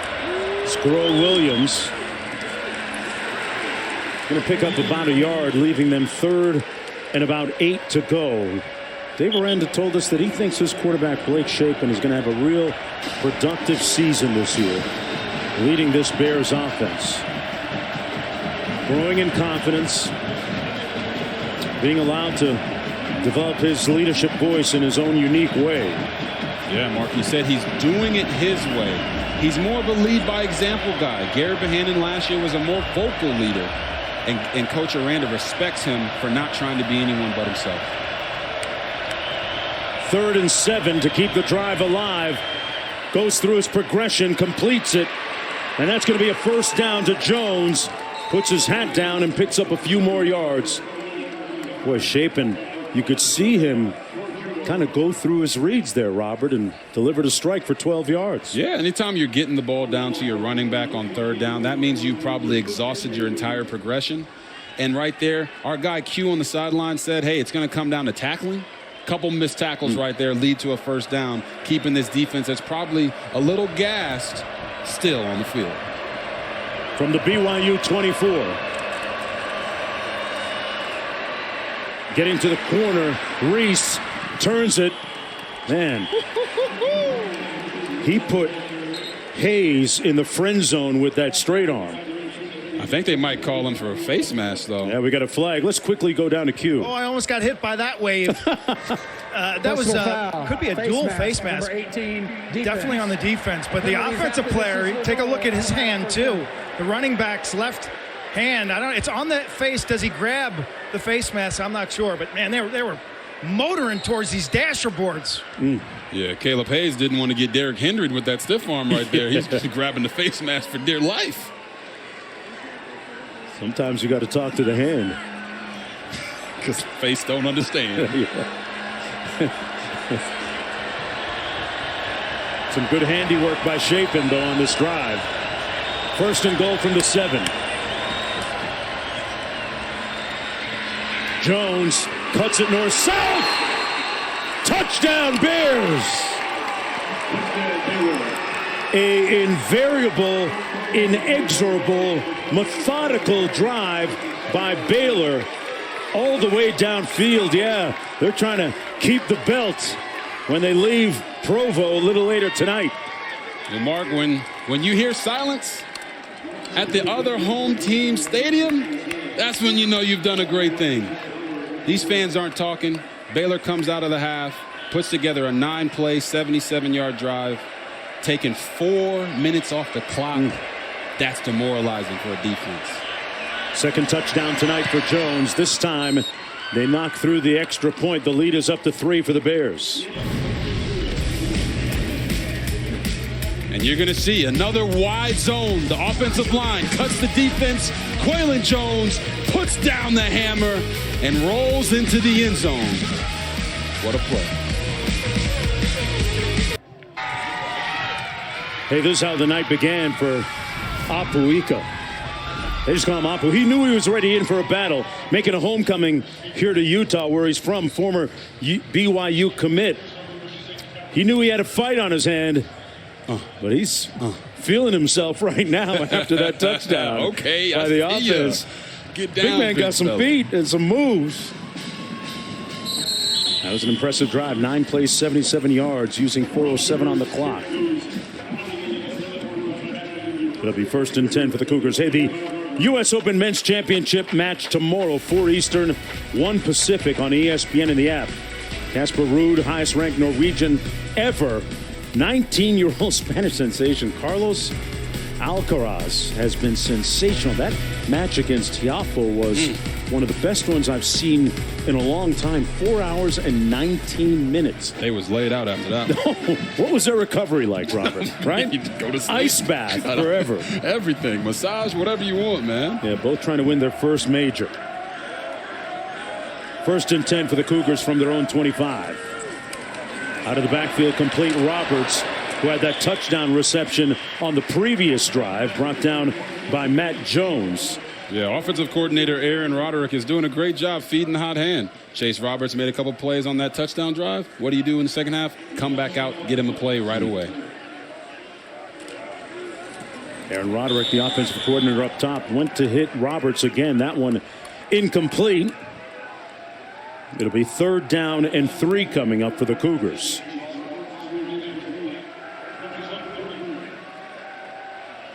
What are you thinking here, Robert, in terms of play selection if you're the Cougars? Yeah, I mean, if you're the Cougars, it's how aggressive do you want to be in your own territory? Normally, they only use all 4 downs when they're past the 45-yard line on their own side of the field. But right here, it looks like they're going to spread it out a little bit. Give the quarterback the option to possibly hand the ball off or make a play with his legs. They've only run it for 19 yards so far tonight. They're going to run it here. So that's going to be close. Yeah. Not sure that he got it. Well, they did what we said. Yeah, Doyle. Gave him an opportunity to use his legs or hand the ball off. He made the right read, but Baylor's defense was stout up the middle. Yeah, Christopher Brooks, the Cal transfer.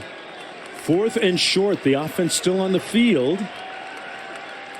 And they're going to go for it. So we have an early defining point here in the second half. You know, we talked about these teams having to find their identity. And right now for BYU, their identity has been much stronger in the passing game than it has been in the run. But that is credited to Baylor's defensive line dominating the offensive line at the point of attack. It's going to be Brooks. And that offensive line with a surge up front, just enough to get that first down. And he picks up 2. Christopher Brooks mentioned the fact that he's a Cal transfer, played his time there 4 years. Offensive coordinator Roderick had recruited him in high school when he was at Utah, across town, working on that coaching staff. And of course, Brooks graduated from Cal in 4 years. And he's undaunted about following in the footsteps of Algiers, who was one of the more productive tailbacks here at BYU a season ago. Yeah, they actually said he wanted that role, and now he has it. But right now, they're not being able to run the ball that well. They go empty, and pass complete to Isaac Rex. from Jaron Hall. 7-yard pickup. You know, when we talked to the offensive coordinator, Aaron Roderick, he said, I need to get Christopher Brooks 20 carries. That's how we're going to win this game. And right now, he's got 13. And the number's still rising. This is Hall keeping it and picks up the first down for BYU. Mike Harris on the stop on the play, picked up 4. Yeah, let me clarify. Last week, Christopher Brooks actually had 13 carries. This week, he's only got 7, and we're almost to the middle of the third quarter. So if they're really going to try to get him those 20 carries, they have to start being more physical and dominant at the point of attack on offensive line. Hall throws a dart complete to who else? Chase Roberts for another Cougar first down. Used all of his 6'4" frame to pull that ball down. Looks like BYU might have another playmaker on their hands with Gunnar Romney and Puka Nacua out. Chase Roberts has really stepped up. Little bubble screen complete to Hill. And a nice game by the Cougars again. Hill was a guy that last week against South Florida had a chance on that deep ball, missed it. But a little atonement with that play. 8 minutes to go in the third. 2nd and 5. And hand it off to Katoa. Looks like he's going to pick up another first down for the Cougars. We weren't getting a lot of yards on either offense in the first half, but right now both of these offenses seem to have found their stride, and they're churning up the yards now. 9 plays, 47 yards, 3 minutes off the clock. These defenses have to be tired. From the 28, 1st and 10. Hall still on his feet. And showing good dominion over the offense. Throws it out of bounds. 7.5 minutes to go. Roberts, meanwhile, his primary target on the last couple of drives, has 6 receptions for 79 yards. He'll sit this play out. But he's certainly taking advantage of the opportunity in the absence of Nacua and Rodney. Last couple of drives. Look what that offense has done, certainly getting their rhythm.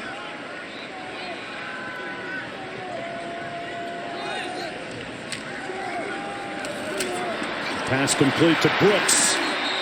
Eluded one tackler, but brought down after a gain of about 3. And you see that right there by Christopher Brooks. It's just something that you don't normally hear talked about. The ability to fall forward, right? He's a big back, 6'1", 230 pounds. That play right there probably should have been a 2-yard gain. But he was able to fall forward, get some more yardage. Is it that hard? People don't understand, like, when you're a big guy like that, you have to run with your weight behind you. And not everyone does. Sometimes they curl up and they freeze at contact. He didn't right there. Here he is again. Gain of about 4 for Christopher Brooks. That's a 3rd and about 3 to go. And an interesting play call coming up here for the Cougars. 4th down now. 13th play of the drive. And the offense on the field. Kalani Sitake said they were going to play aggressive football. Right there, they used 3rd and long to get them to 4th and short, and now they're going for it. And there's a timeout before they snap it. Probably a good thing. That was going to be a TFL. Prior to the play, BYU called their first time. BYU takes a timeout. They've got 2 remaining. Baylor with its full complement back after this.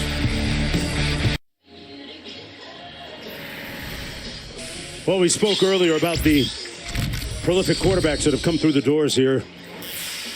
Jim McMahon, one of the points of demarcation, and Ty Detmer from 88 to 91, Heisman Trophy winner. And Jaron Hall, 2018, and on the field right now.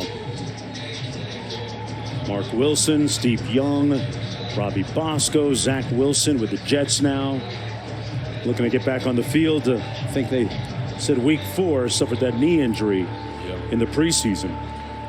Definitely can't go without mentioning Steve Young, of course, right? You see him there on the list. Yes. You said the Hall of Famer. Hey, man, I'm old enough to remember when he played in that other league, that USFL.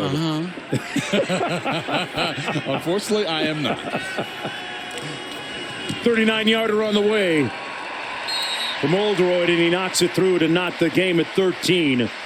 with 6:15 to go. Actually, I love that Impressive decision. drive. It was a great drive, Mark, but I like that decision by Lopini Why? Katoa. Take the points, right? You want to go for it on 4th and 3. You see that it's not a great play. You call timeout. If you're second-guessing yourself, go ahead and go with the second decision. Kick the field goal, make it happen. And, I just talking to him this week was very enjoyable. And he talked to us about how he's lost 40 pounds. Yeah. Right? Yeah. 2-month-old baby really reinvigorated him, inspired him to lose some weight, to get healthy. And I thought the greatest line he said to us was, you're really out of shape when you lose 40 pounds and nobody notices. So I thought that was hilarious. I told him he looked nice. I told him he looked slim. He looks great. Yeah. And we're secure enough to, be able to say that to another grown man. Yeah. I'm happy that he's taking his health more seriously and feels reinvigorated. You see his energy on the sideline. It's a great thing.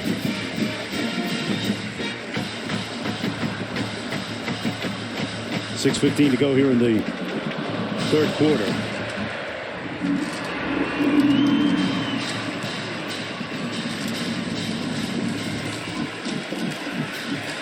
And they're going to take it out of the end zone. Squirrel Williams straight ahead.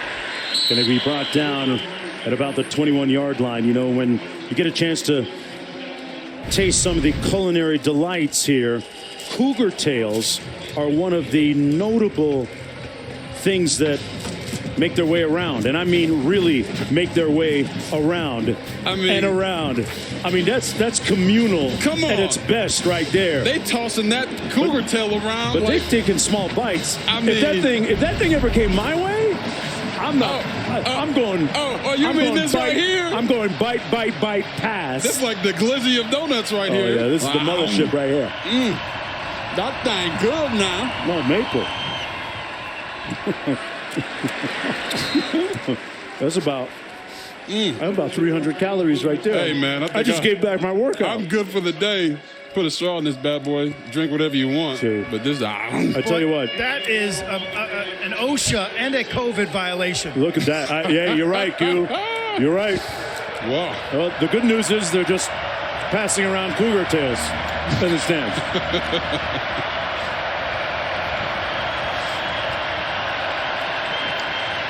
Out of the backfield, complete to Jones while I finished chewing. Hey, man, it's pretty good, but I don't know what that man was eating. I don't know if he was eating a cougar tail. He was hiding something in that bag. No, you know what I want to do? I'm going to bring that back and throw it in the microwave at the hotel. Heat that thing up. Yeah. That dude is really in his bag. See, now he heard us. He pulled it out. Yeah. He really in his bag, huh? There you go.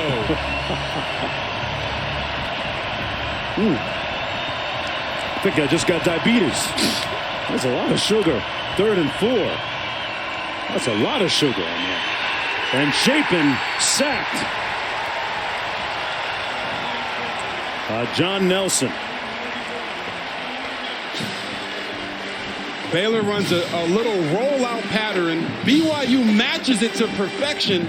And if you're Blake Chapin in that situation, unless you're Reggie Bush, right, don't try to run back across the field. Keep pressing the edge. Keep pressing the edge. Throw the ball away. Try to run for the first down. But don't stop and try to backtrack around the other side of the field. These guys are way too fast for that.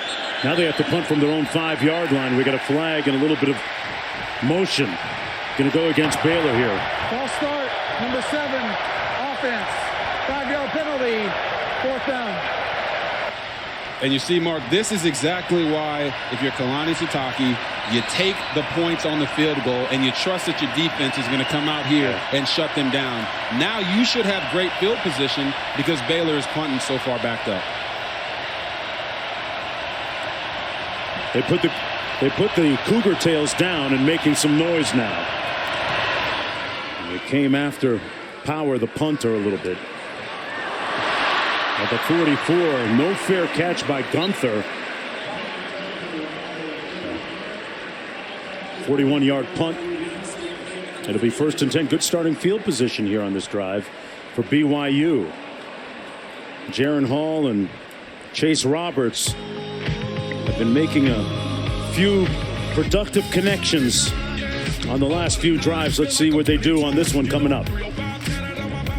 Napkins, young man, napkins. Come on now.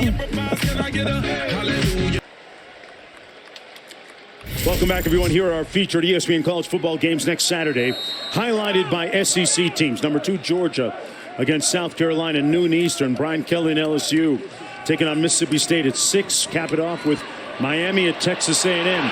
Deep shot, incomplete, flag down. Let's see what this call is all about. Intended for who else but Chase Roberts. He's definitely been singled out as the favorite target of Jaron Hall at this point. Lorando Johnson in on coverage. Pass interference, number 11, defense. 15-yard penalty from the previous spot. Automatic first down. Now, defensive coordinator Ron Roberts told us that Lorando Johnson, number 11, is his best cover corner. But right here, he just gets a little too handsy. Yes, there is accidental contact there, and that's why he falls, but that's not what they're really calling. They're calling the wraparound when he grabs it and tries to pull himself through. Held him like a grudge. I mean, big way.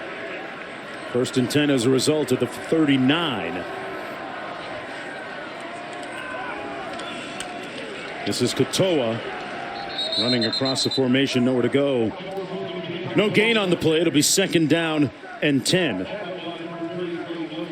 You know, you said that Lorando Johnson held that guy like a grudge, but it seems like both of these teams have found out that varying the attack with the running game, with the passing game, is really their key to success. Both quarterbacks have completions to 7 different receivers. That's the definition of mixing it up and getting everybody involved. So one of these teams has to make a decision and say they want to take this game. Right now, neither has. BYU on 2nd and 10, going to run it again with Christopher Brooks. Tough sledding between the tackles and a good stop by Dylan Doyle on that 3-yard gain. A host of tacklers. TJ Franklin also in on the stop. Up at the line of scrimmage quickly. BYU going to go fast here on 3rd down. They got to get to the 29. And this a preview of what it's going to look like in the Big 12 in the future. The Big 12's sitting pretty, man. We've got a lot of highly ranked teams. Top to bottom, I'd argue that they're better than the SEC. Oh, Top okay. to bottom. Hold that. We'll come back to that. Let's parse that a little bit later. 3rd and 6. Brooks motions out of the backfield. Hall complete to Cosper for the 1st down at the 23. Okay, so tell me about the Big 12 being quote-unquote better than the SEC. How? Now, and when we talk about the Big 12, we're talking about that new Big 12. You look at Baylor, BYU. You're talking about, let's run this talking about Hall. Pulls it out and runs it, picks up 2. Let's go back to it here, Robert, and tell me why. You come back to this graphic. You just talk about all the highly ranked teams that the Big 12 has had. You talk about Baylor, you talk about BYU, Oklahoma State, Texas Tech with a big win today. And you look at this conference. You're bringing in Houston, you're bringing in Cincinnati, and Texas and Oklahoma are still going to be there for a few more years. Top to bottom, the Big 12 is the most competitive conference across the nation. The SEC has the powerhouses, the Alabamas, the Georgias, but as you go down the line, the teams get weaker and weaker. So I think the Big 12 is in a great position right now. Look out for the double pass here. Back to Hall. Got a bevy of blockers in front of him. Hall with a house call. Touchdown Cougars.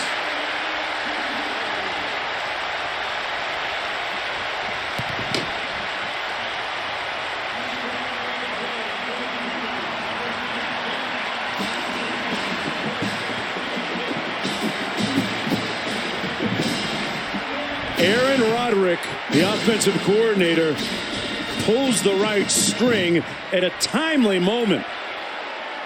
Little trickery. Why? Why not?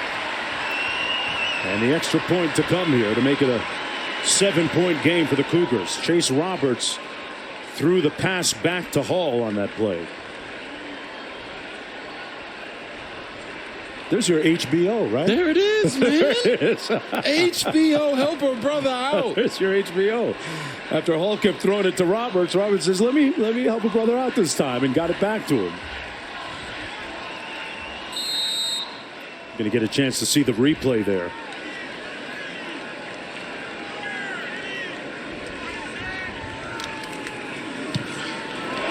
7-point lead for BYU.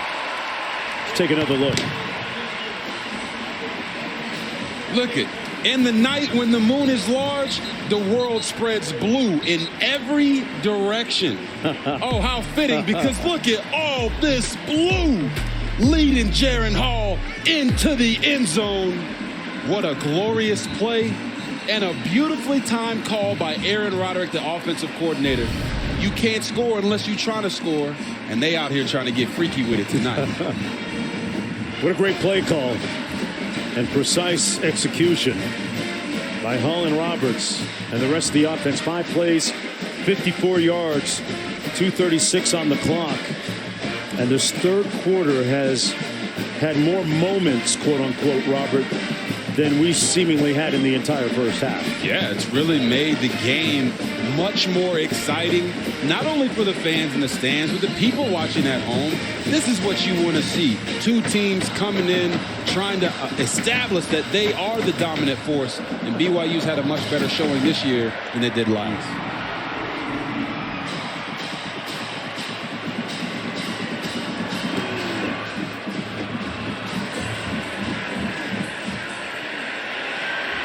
It'll be Squirrel again.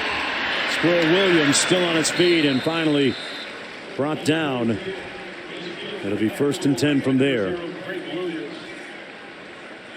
Williams wearing that brace on his left knee. We chronicled his injury issues a little bit earlier in the first half.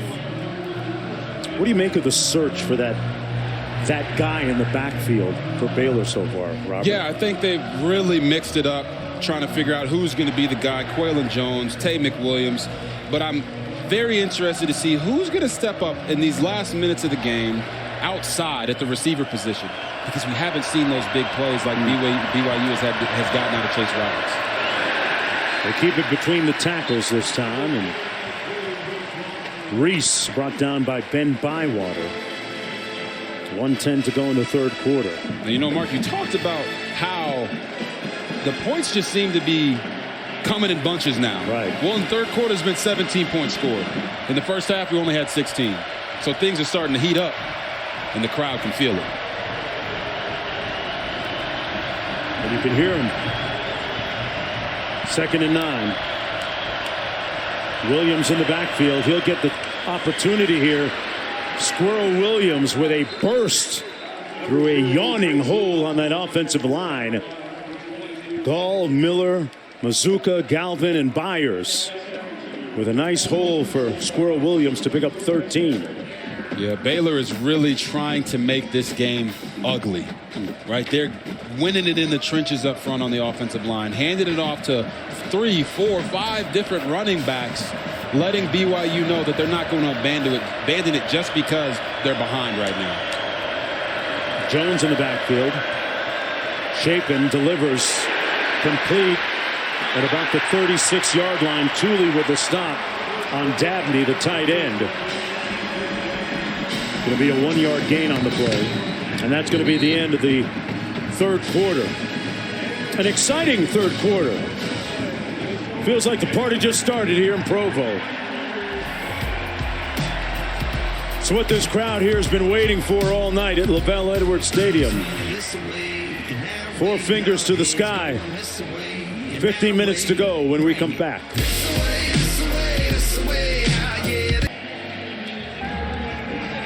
Welcome back, everyone, to ESPN College Football presented by Geico. 15 minutes to play here under the lights and a full moon at LaVell Edwards Stadium. Baylor looking at 2nd and 9. Complete over the middle by Chapin, but Peely meets Presley immediately to limit the gain to just 3 yards. And we haven't called Keenan Peely's name all that often, but his presence is definitely felt. They missed him last year in this game. He didn't play, and everyone's talked about how he's a freak athlete. But you can also see that C on his chest. He is a captain of this defense. They need him. They believe in him, and he has played extremely well in this game, although we haven't called his name all that much.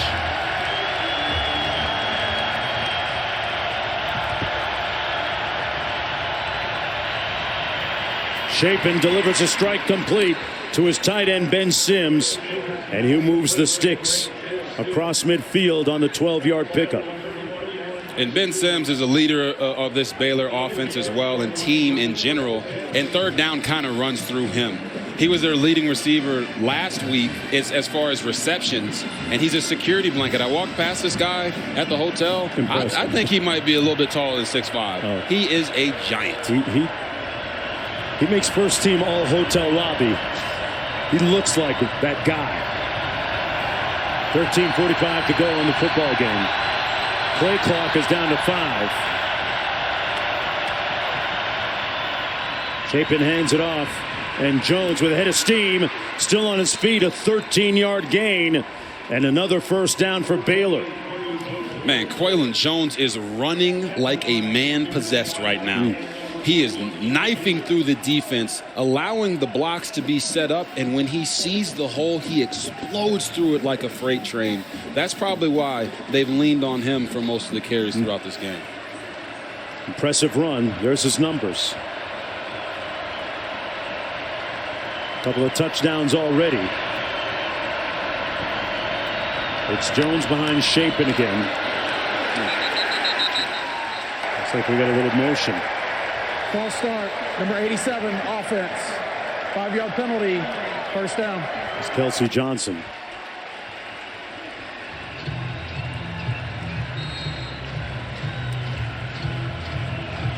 Great atmosphere here tonight at LaVell Edwards Stadium. And the great thing is I'm hearing some songs I haven't heard in about 20 years, too. Oh, you saying they need to update the playlist a little bit, Mark? First and 15. They run it into the boundary. Squirrel Williams upended. And they're going to mark it at about the 40-yard line. You ever heard somebody say, you know, when you're attacking something, you try to attack it in a way that it's death by 1,000 cuts? Yes. That's what I feel like Baylor's doing right now. They're saying we're going to stay committed to the running game. We're going to wear down this BYU defense. And then when it's later in the game, they won't have that same juice. And that's why they're just constantly hitting the wide zone over and over and over. Chapin got it off in time. Found his receiver. That's Seth Jones, and another Baylor first down.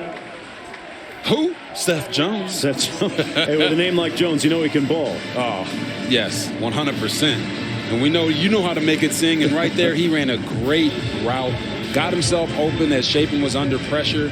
Yes, he might have had a deep post down the field, but he didn't have time to wait on it. So I thought that was advancement and progress by Chapin within the game to not hold on to the football. Jones in the backfield. They toss it into the boundary. Got a block out front. He steps out of bounds at about the 23-yard line. Ben Bywater pushing him out of bounds, and a late flag on the play. 5-yard gain by Quaylon Jones.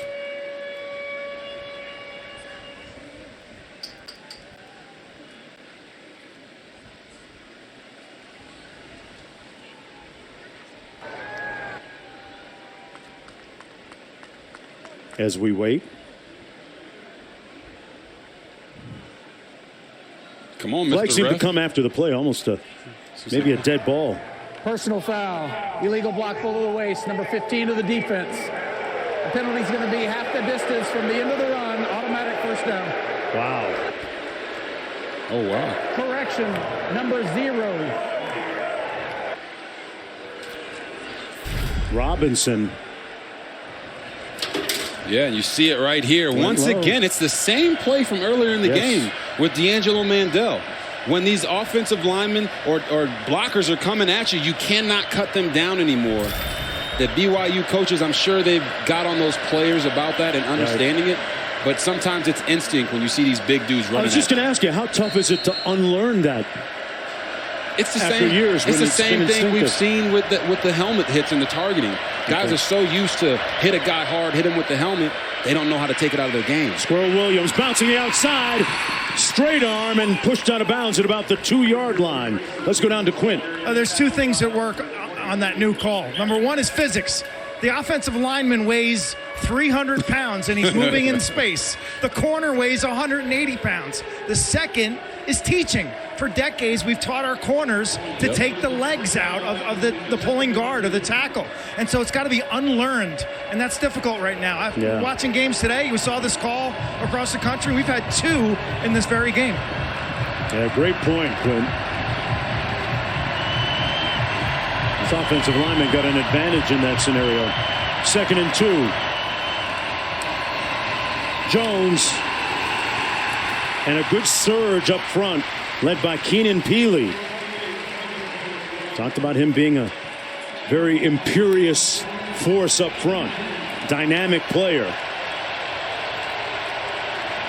NFL scouts really like him. A loss of 1 on the play. 3rd and 3. Squirrel Williams back in the football game for the Bears.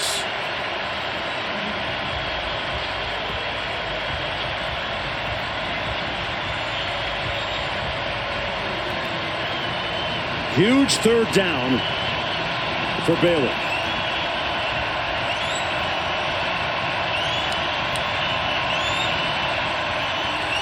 Shaping into the end zone. Room service. Ben Sims with the touchdown. Wide open. And you know what's so beautiful about that play? BYU watches film every single week. Defensive coordinator Tuiaki saw Baylor score a touchdown on a pitch play just like that in the red zone. So what do? They fake the pitch, and Ben Sims slides in the back of the end zone very nicely, wide open. Those are the kind of throws we love as a quarterback. Just be wide open for us. We'll deliver the baby. Shapin was like, oh, you watch tape? I watch tape too. And we are knotted at 20. Sims with his first touchdown catch this season. Under a full moon in Provo. This old song used to say the freaks come out at night.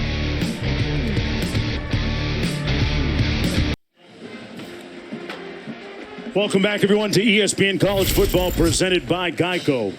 With 10:01 to go in the 4th quarter, BYU and Baylor tied at 20. And this the 4th meeting all time between these two schools. Baylor leads the series 2-1. And the Cougars seeking a little bit of atonement from a season ago. Let's go down to Quinn. Under a full moon tonight, a game that's going down to the wire. Check out the fire. Oh my Lord. Don't want to end up in the fryer. Who's hotter than hot fish grease tonight? Let me tell you, it's Chase Roberts. He's hotter than hot fish grease tonight.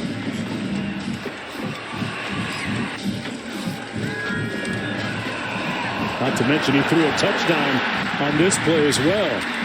Chase has been on the case all night long, stepping up with 2 of their big-time receivers, Gunnar Romney and Puka Nacua, out. He's got 10 targets, 6 catches, 79 yards, and a touchdown. And, of course, that beautiful blooper. I call it a blooper. It hung in the air a little bit. God was looking out for him, making a nice play to Jaron Hall there. See what the response is here from Hall in the offense. Completes it to who else? Chase Roberts.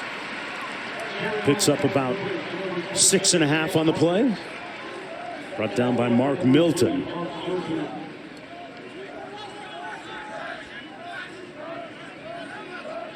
Man, can you imagine how dangerous this offense is going to be when they get those other 2 guys back with Roberts playing the way that he is?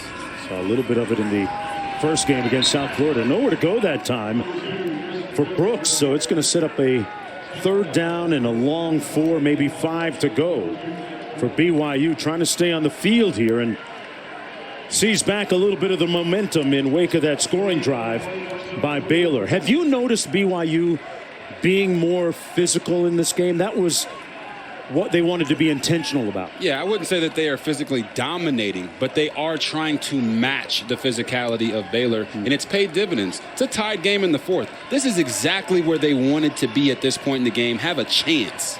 Only 2 for 10 on 3rd down. Hall moving to his left, and that's going to be incomplete. They'll have to punt. On 4th down and 4, intended for Katoa. We got a flag down, though.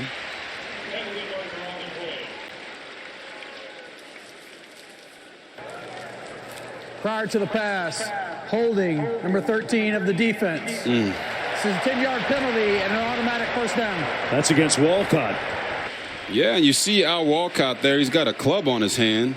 He's probably trying to ask the ref, how am I going to hold this guy? And I only got one hand available. Yeah, Look, he got a club right there. He had surgery a couple weeks into training camp, I would say, or fall camp in college. And he came out here and he's played at an extremely high level. But I guess if you only got one hand, you got to hold with the other. Yeah.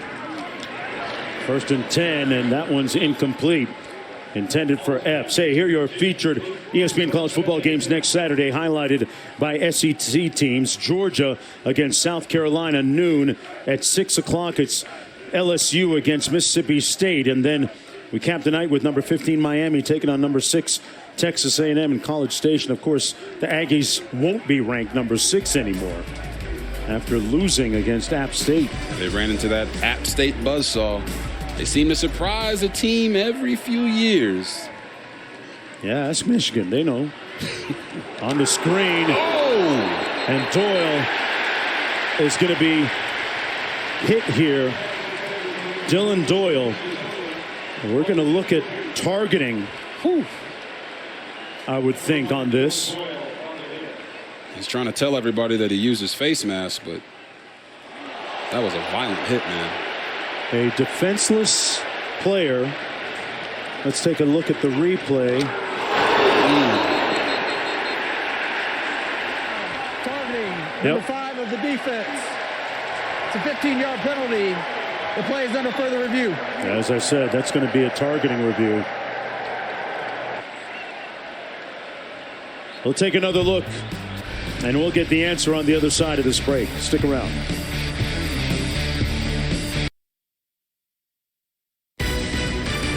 ESPN College Football is presented by Geico. Switch today and see all the ways you could save. Cougars flipping out over the fact that the penalty went their way on 3rd and 10. Here's a look at the play. Dylan Doyle called for targeting. They reviewed it. He's been ejected from the game. Talk about a player being defenseless. Launch. And remember, this year they've redefined the crown of the helmet.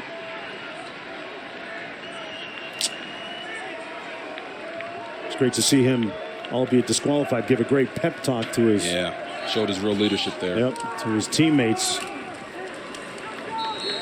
And that's Christopher Brooks straight ahead for a couple of yards. 8:25 to play, 20-20. You know, there might be some people that are upset with that call of targeting on Dylan Doyle. Maybe they feel like the play kind of led itself to that happening because the receiver was floating in the air and he wasn't really trying to target him. But the nature of the rule is to protect the players. And in that situation, he did hit him in the head and neck area with the crown of his helmet, and he launched. That's why he's sitting on the sideline now. But you can see right there, his attitude is, I'm not going to make it about me. It's about we. I'm going to cheer on my teammates. This is a very important game, and he's showing great leadership. Hull going to try and take off. Couple of moves. Oh, not enough sauce that time. Got trapped in the backfield, and he's going to lose about 3 yards on the play. Devin Neal wasn't buying any of it. Yeah, Devin Neal brought him to his knees. The pursuit angles of both of these defenses have been phenomenal all night long. Effort has never been an issue. When the quarterback doesn't make a decisive decision to run or throw the ball, they are all over them. That's high-level football. Second sack of the night for Baylor. 4, meanwhile, for Coach Satake's defense. 3rd and long. They go empty. 5 receivers on the play. Hall complete, but short of the first down. Holker didn't get there. Was wrapped up immediately by Lemire. 4th down. Let's see how much further they've got to go. It's like about a long 2. Yeah, and it's sound like a broken record, but this is what offensive coordinator Aaron Roderick said they would do. 3rd and 11, play it smart. Don't be afraid to throw it short of the sticks. Give yourself a chance to go for it on 4th and 2 because they're a big CIA team, which means they follow the analytics. 4th and 2 right here, you should go for it because your chances of getting it are a lot higher. Oh, man. False start, number 71, offense. 5-yard penalty, 4th down.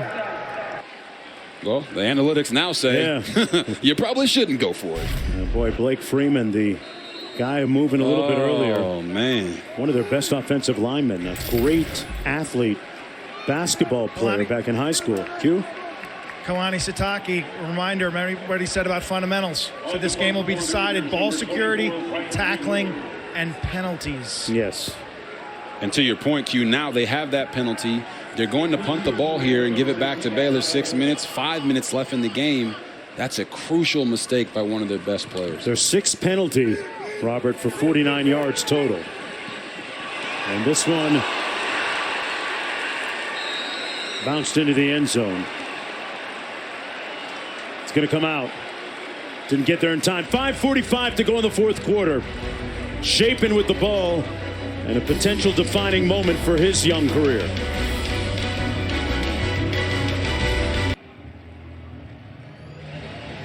What a day it's been in college football. Alabama going into Texas and defeating the Longhorns in a thrilling comeback. And App State doing it again, this time upsetting Texas A&M 17-14, and Marshall defeating Notre Dame in South Bend, leaving a forlorn look etched across the countenance of their head coach, Marcus Freeman. Right here, 1st and 10 with 5:45 to go. Squirrel Williams with a gain of about 2 yards. Brought down by Fisher Jackson. And what do you know? Baylor once again coming with the running game. They have stayed committed to it the entire game, whether they were getting 3 yards or 6 yards. We'll see if it continues to pay dividends on this drive.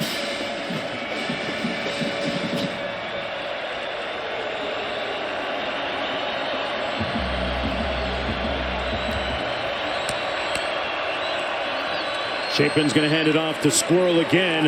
A flag down. Williams down about a yard short of the 1st down. Looks like we're going to have a hold on Grant Miller.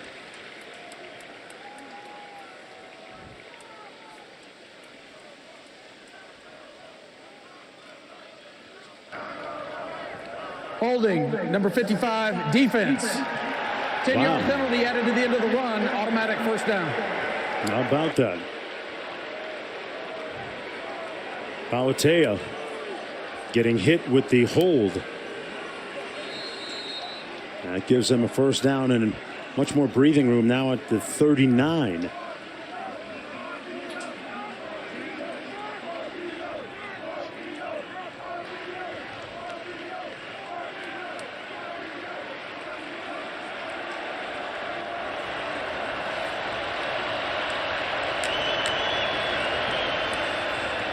This time it's going to be Reese.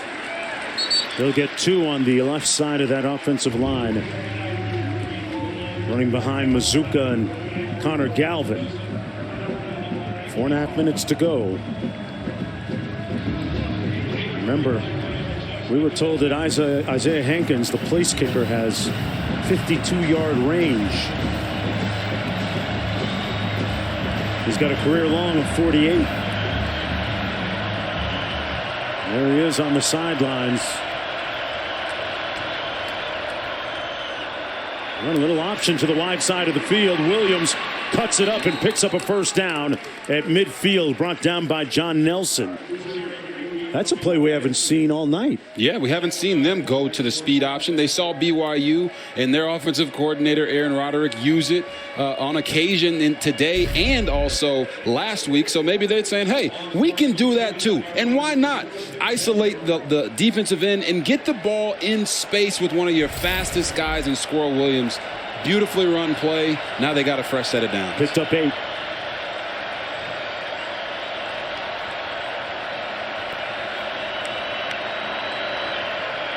Williams again. Nowhere to go, no gain. Under 3.5 to go. Baylor with its full complement of 3 timeouts. Wilgar made the tackle on Squirrel Williams, who's been slowed and hampered by injuries going back to 2018 at Baylor. But now he's back, and yet another success story along with Gavin Holmes, the receiver number 6, who had a punt return for a touchdown last week. These guys have fought through adversity. It's good to see them back out on the field. Reese gets the carry. Man, there's some big hat-to-hat contact down there. 5-yard pickup. Tooley came with the hit on Reese. So like every time we say number 31, Max Tooley's name, he's hitting somebody extremely hard. And you're going to watch him again and flash on the running back. Woo! And he's doing it the right way, keeping his head out of it. Man, Max is making some great plays all over the field. 3rd and 5. We're 8 of 13 tonight on 3rd down. There's the option again. Squirrel made one guy miss, couldn't make Peely miss. And it's 4th down coming up for the Baylor Bears. Well, Mark, they came back to the same play that worked on the previous 3rd down. The speed option, little counter speed option, and this time BYU was not having it. Keelan Peely saw it and attacked. 2:12 to go. Please put 2:15 on the game clock. They're going to put 3 seconds back on the clock, and we'll be back after this.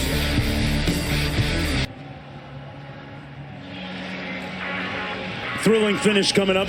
And don't forget, after the game, it's SportsCenter from Los Angeles. Stan and Neil, how Nick Saban and Alabama avoided another loss to a former assistant from Bama. The luck of the Irish runs out in South Bend against App State. Plus, highlights and reaction from UFC 279 with Daniel Cormier. SportsCenter from Los Angeles next on ESPN and the ESPN app. Why is that guy having an Orlando Magic jersey on? I was just thinking the same thing. Penny Hardaway. Okay. 4th down, they're going to punt.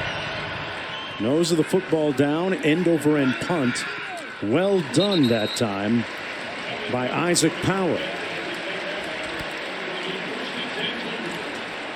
So with 2:08 to go, Jaron Hall, after that 37-yard punt, with a chance to lead his team at least to within field goal range and get his team into scoring position.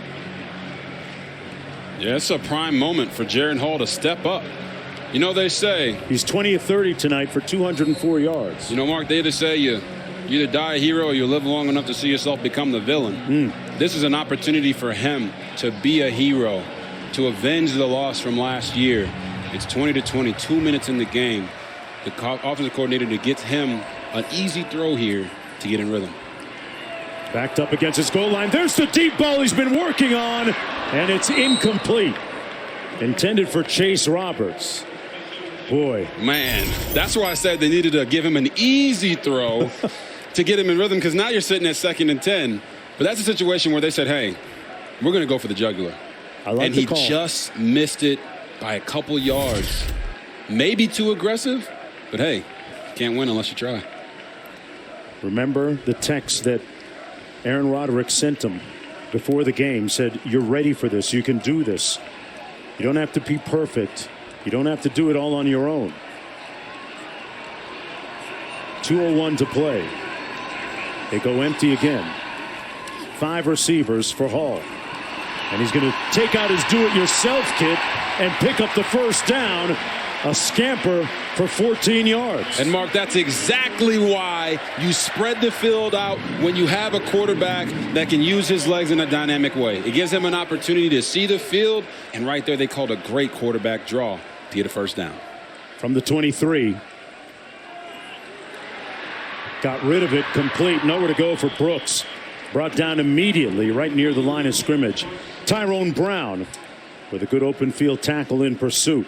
Man, that Baylor defensive line is not giving the quarterback any time to feel comfortable. 1:35 left in this game. It's crunch time, and their defensive line is saying, hey, we're going to take the pressure off of our guys on the back end. We know they might be young, but in this moment, we've got to get after the quarterback and make it easy. You see Siaki right there. They call him Apu. I saw his whole family at the hotel. Big family, about 20, 35 of them. Love it. And they are very excited. You know, this is where he's from, Salt Lake City. This is a big moment for him in the middle of that defense to make a play in front of people that he actually thought he was going to be playing in front of as he was recruited by BYU out of high school. Love to see it. 1:35 to go. What a day it's been in top 25 college football. Got 2 ranked teams here. And Notre Dame knocked off. Wisconsin knocked off against Washington State. App State got the $1.5 million, ran with it against Texas A&M, number 6. And Pittsburgh, Tennessee was a thrilling game as well. 2nd and 10 for Jaren Hall. Has time. Surveys and takes off again. Man, cut it upfield to get the first down. Great burst. Man, he popped the clutch and got the first down. Yes, he did. And this is when a quarterback's legs can really break down a defense. You're going to see this man right here, number 95, Gabe Hall. He is running for his life, and he can't get to the quarterback. That is demoralizing when you're a defensive player. And Jaren Hall is using his legs to perfection at the end of the game. You just see the clock. It continues to go down, but they're eating up yards. Look at him. Wade talked about the white lips. Yeah. He got white lips and a white mouthpiece. He can't breathe right now. 1st and 10. 7-yard gain on that previous play. Anytime hands are on the hips, that's a big signifier. Well, you're sucking wind a little bit. Play clock at 15. Under a minute to go in the game.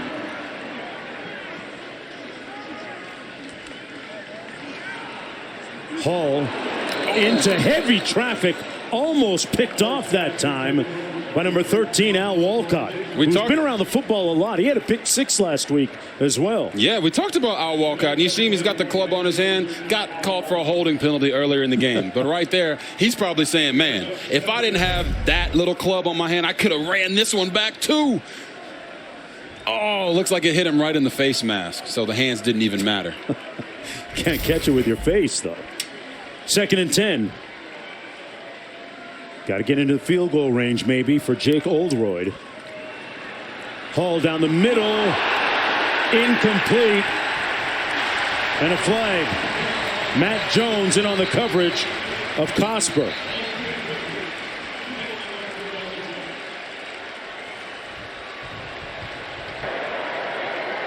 Pass interference, number 2, defense. 15-yard penalty from the previous spot. Automatic first down. Let's see what this looks like on the replay, Robert. Yeah, you got Matt Jones in coverage.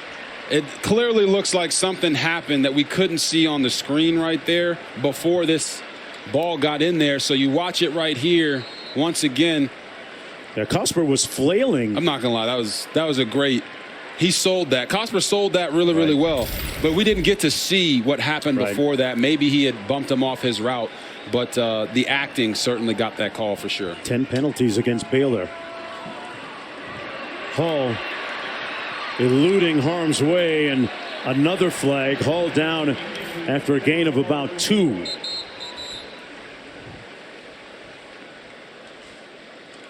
Remember, Jake Oldroyd has 54-yard range. That's his career long. If they should get into field goal range, for him to attempt one with 35 seconds to go. Holding, number 78, offense. 10-yard penalty from the previous spot.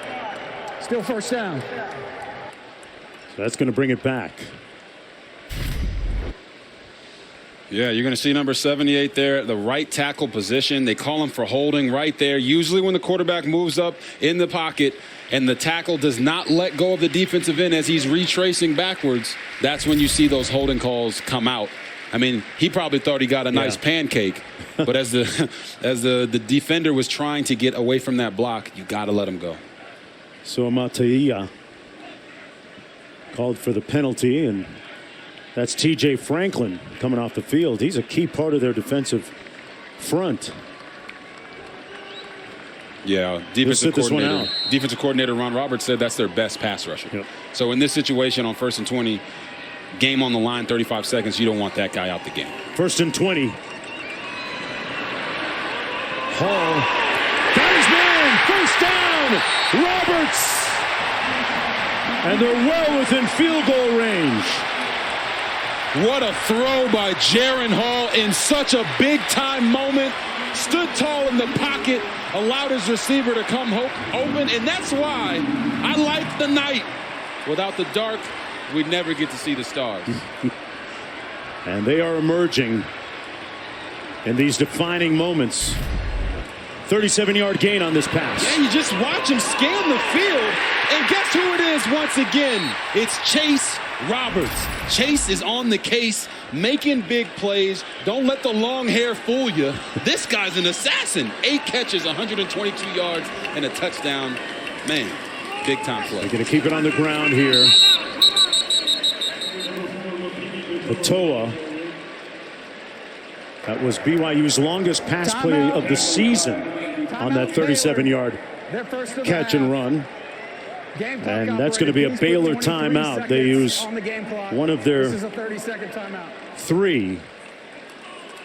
That's a smart decision by Coach Dave Aranda there. Listen, they're already in field goal range. They're going to try to run the ball, play it safe.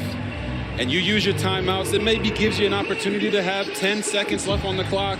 That gives you a chance to go back and maybe get a field goal or try to win the football game. Folks, let's take a look at today's unbeatable performance brought to you by Xfinity. And this game-defining drive, Jaren Hall has been outstanding. Stunting like his daddy right there.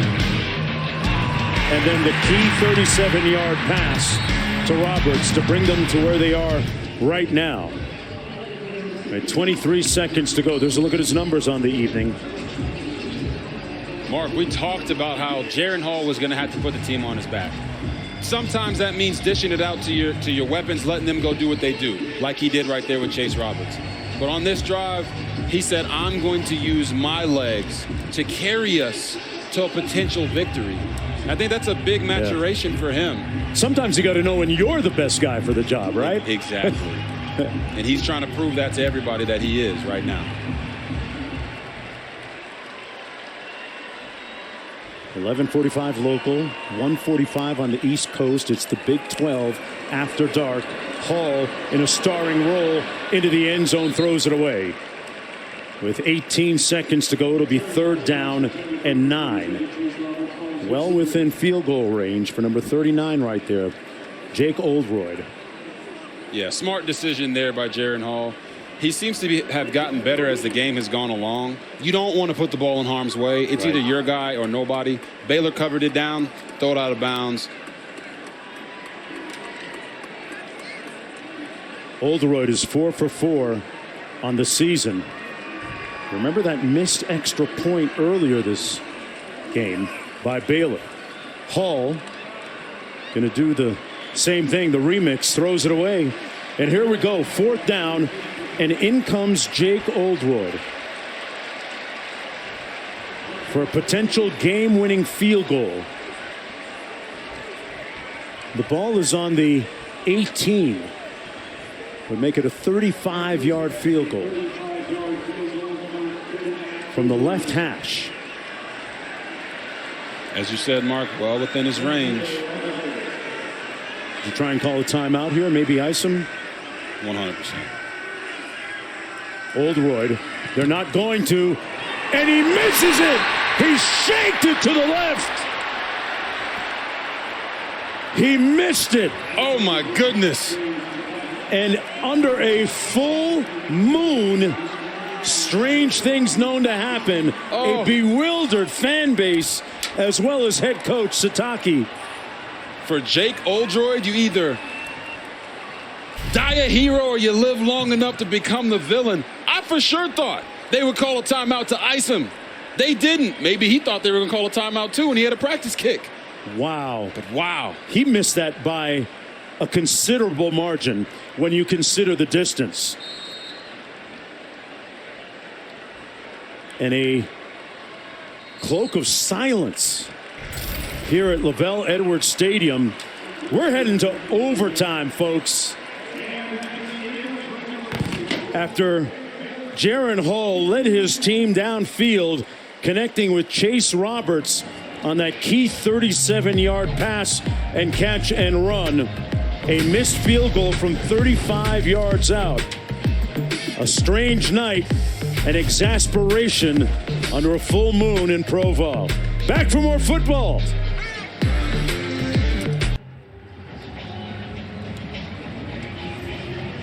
Hey, sometimes you aim for the moon, and even if you miss, you're amongst the stars.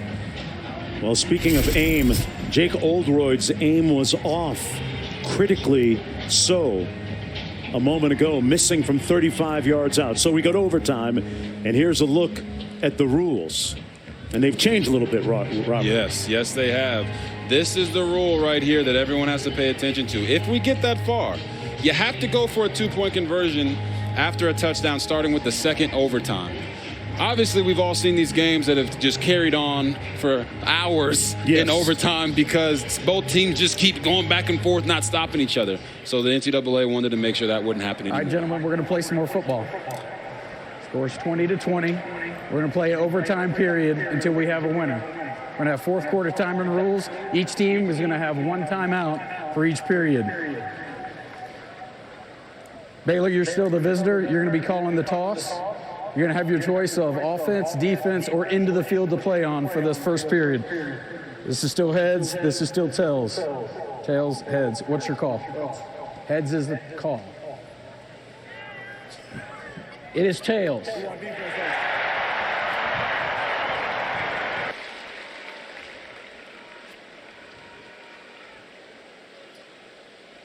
BYU has won the toss and elected to play defense first. We're going to play on the north end of the field. Shake hands, gentlemen. There it is. BYU will play on defense first. Baylor will start with the football in this first overtime period. Feels like a long time since we've seen Baylor on offense, Robert. Yeah, it really does. Both of these teams have been sucking the life out of the clock, keeping the offenses off the field, trying to make them, cold and rusty and have to re-warm up. But now we're in for a very, very special finish. I guess you could say it's getting pretty serious. First and 10 Bears. Blake Shapen, first-year starter. Beat out Gary Bohannon in the spring after finishing the season as the starter. Jones in the backfield.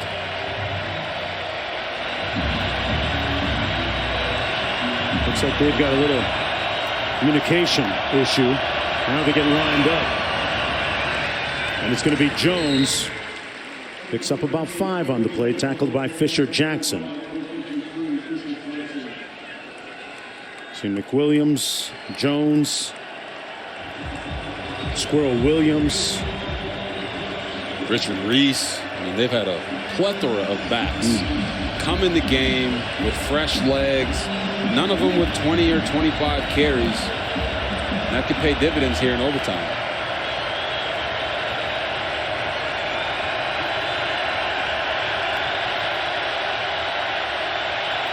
Play clock is at 6. Shapen hands it off to Jones, trying the right side. It's going to set up a critical third and about 3 to go for the Bears. Great top 25 matchup here tonight. Baylor ranked number 9, BYU coming in at number 21.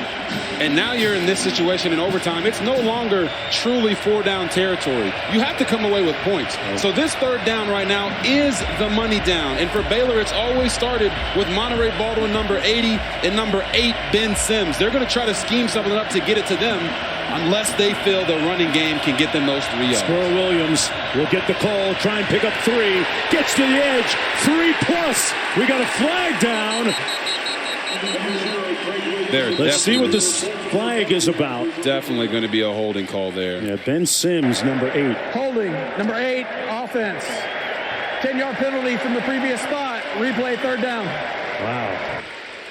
An egregious penalty against Dave Aranda's squad. What a crucial penalty in a crucial time. And you're going to watch him right here. Ben Sims, same type of situation that we had with BYU. When the defender tries to disengage, you have to let him go. That ruins a really big run by Squirrel Williams and now puts Baylor behind the chains at 3rd and 13.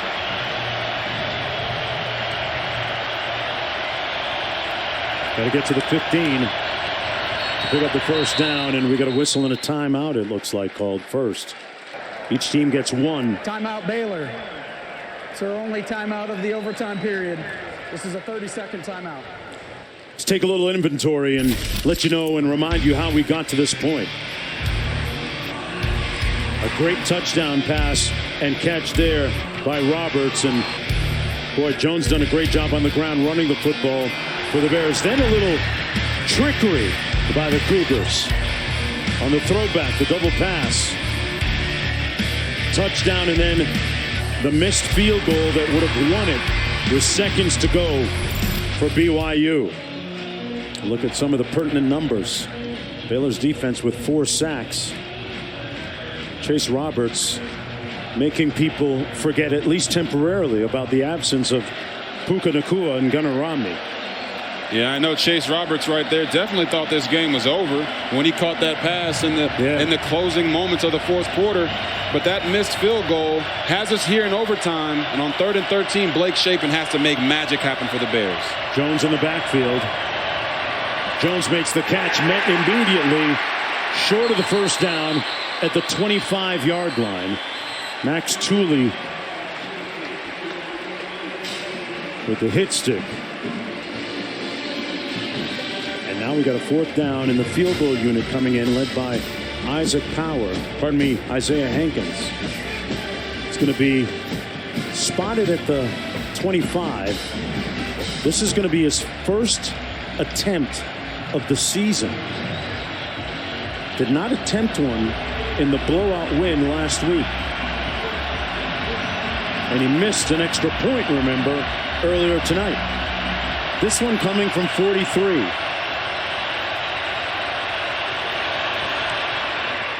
And he misses badly.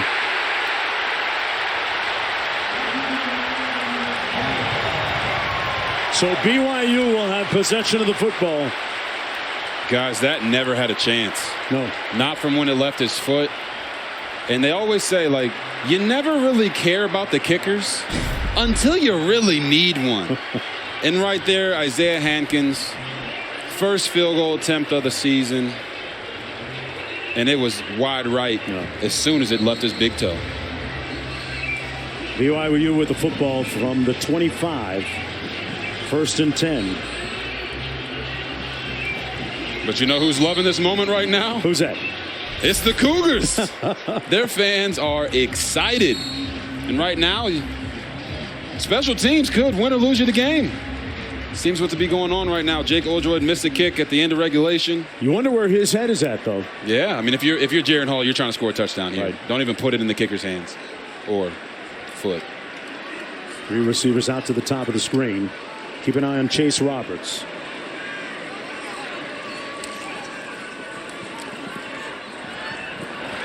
And Hall wisely throws it out of bounds.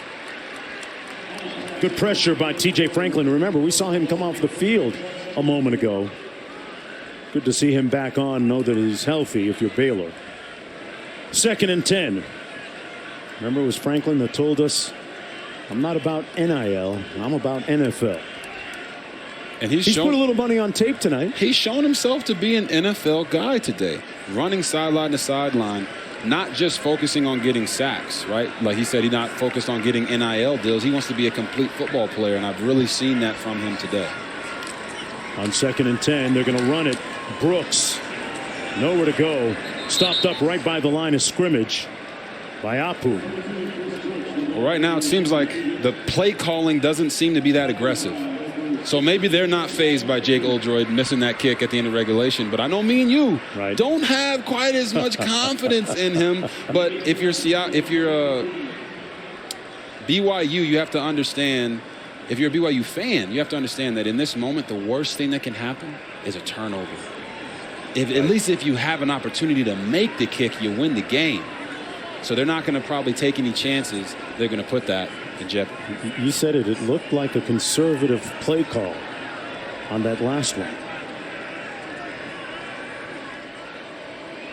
From the 24. They're going to run it again. Brooks. And they put the ball in the middle of the field for Jake Oldroyd.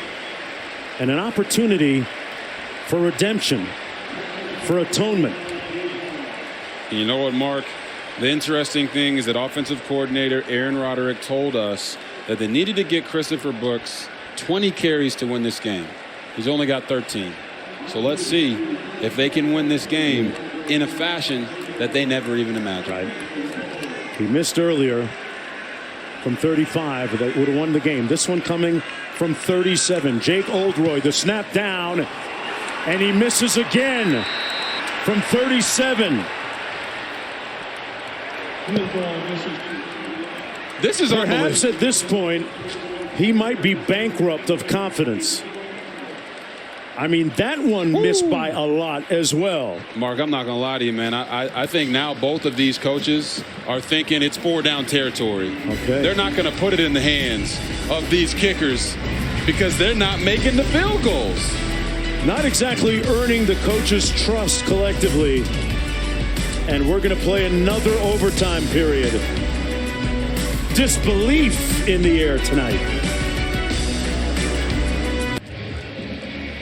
Big 12 football on a Sunday morning in Provo as the full moon is hanging over Lavelle Edwards Stadium and casting a spell on kickers. A kicker whose name was Jake the Make has just missed 2 from inside 40 yards, and we continue on here with overtime as we shift now to the student body section in front of the BYU students. Wow. Go to the other end of the field. It's not going to be Jake the Make for long. Brent. Overtime number 2. BYU with the ball. Jaron Hall out of the shotgun. Blitz coming. And incomplete, intended for Katoa coming out of the backfield.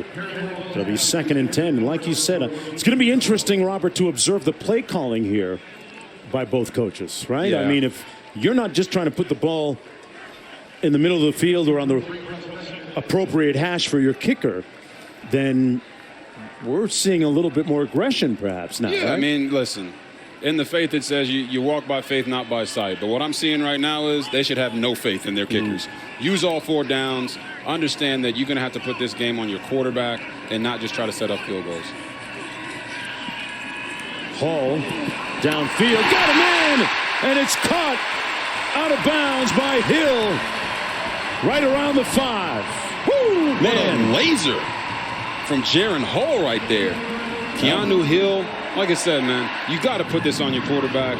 Get aggressive in your play calling and understand that you have players that can make plays. Up to the line quick, they're going to hand it off. This is Katoa, brought down inside the 1.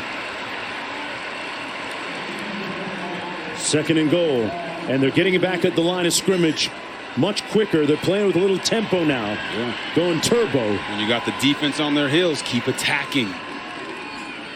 Katoa again. Gets in and scores. Touchdown Cougars.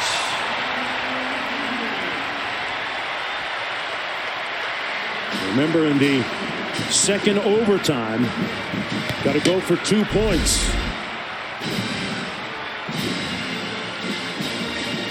Boy, tough run. Lopini Katoa. There's nothing flashy about that run. Lopini Katoa follows his offensive line, slices off the edge, gets into the end zone after he puts his shoulders down. He's not playing patty cake out there. He's on a mission.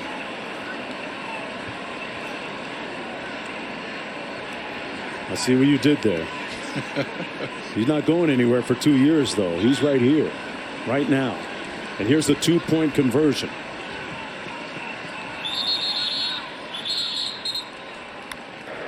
Timeout, BYU. BYU is going to use its singular timeout of the 2nd overtime period. Well, one of the prevailing themes of the late stage of the game here, and really the overall game when you consider the early missed extra point, errant kicks, misguided kicks. Oh, no. Erroneous kicks. Kicks are for kids. Oh, my Lord. I mean, come on. Man, it has been a rough night for both place kickers. Yeah, they've kicked the ball everywhere but between the uprights. Yeah. Going to see a 2-point conversion here attempt by BYU. Up 6. Baylor does get another opportunity after this. So stick around.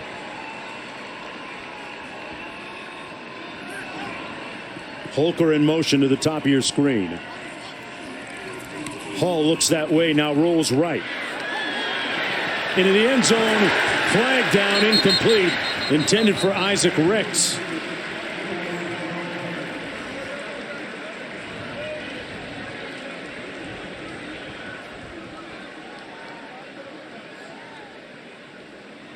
Try and get this call here.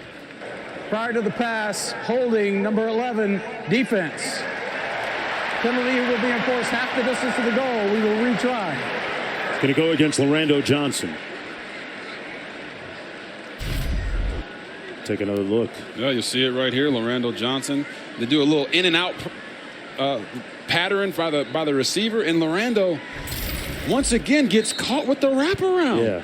You got to get your hands off his hips, man. When he dips, you can't dip with him. You got to let him go.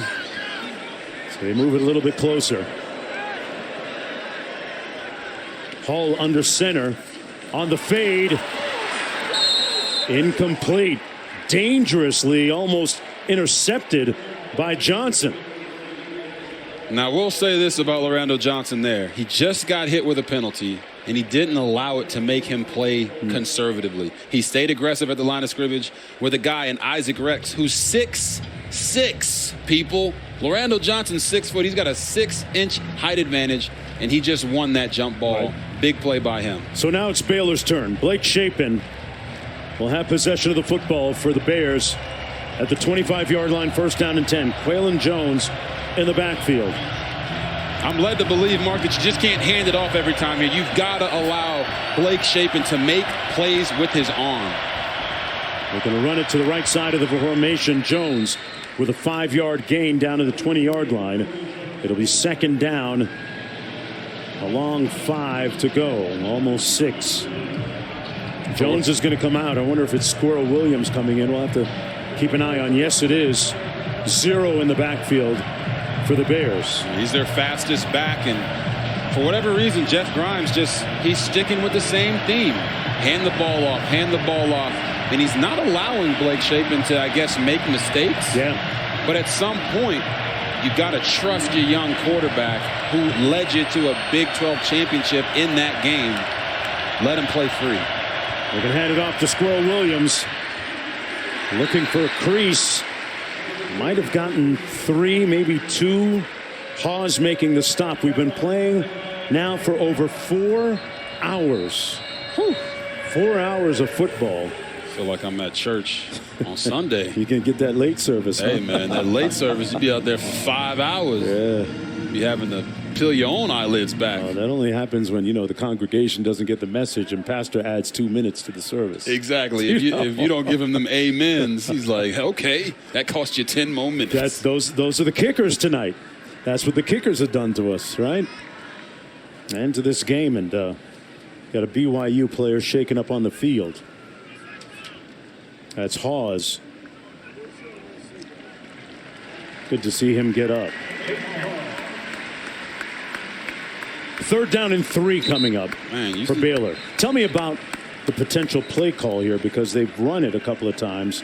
Williams on that last one. Yeah, as I've seen their approach on this drive, they are truly taking what we said into account. They're going to use all 4 downs. Right. If I'm Jeff Grimes and I'm thinking, hey, I got 2 downs here, it's another run. Okay. Because then on 4th down and short, you can run it again, or you can then allow Blake Shapen to go make a play for you. Jones in the backfield. Sims in motion. Play fake. And the pass incomplete. So 4th and 3 coming up. It was intended for Jones. And this is the ball game for Baylor. They've got to get a first down. And Mark, I'm telling you, I feel like everything I'm suggesting for Baylor, they're just doing the complete opposite. He tried to pull the wool over their eyes and go with the play action pass there, but now you don't get it. You try to throw a check down short of the line to gain, and you're still sitting there at 4th and 3. Running the ball there is probably the better option, but now on 4th and 3, you cannot hand the ball off here. Blake Shapen has to go out there and shake and bake and make it happen. It's Williams for the first down. Will he get it?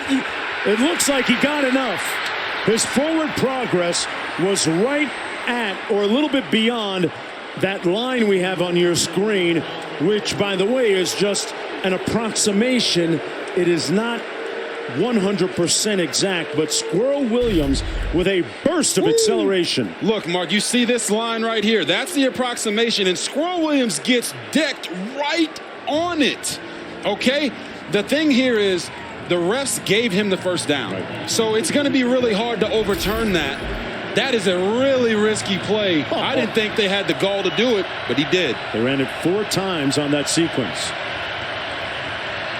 And this is Jones pounding away for 5. They are just playing some smash ball. I'm telling you, man. 5 consecutive runs.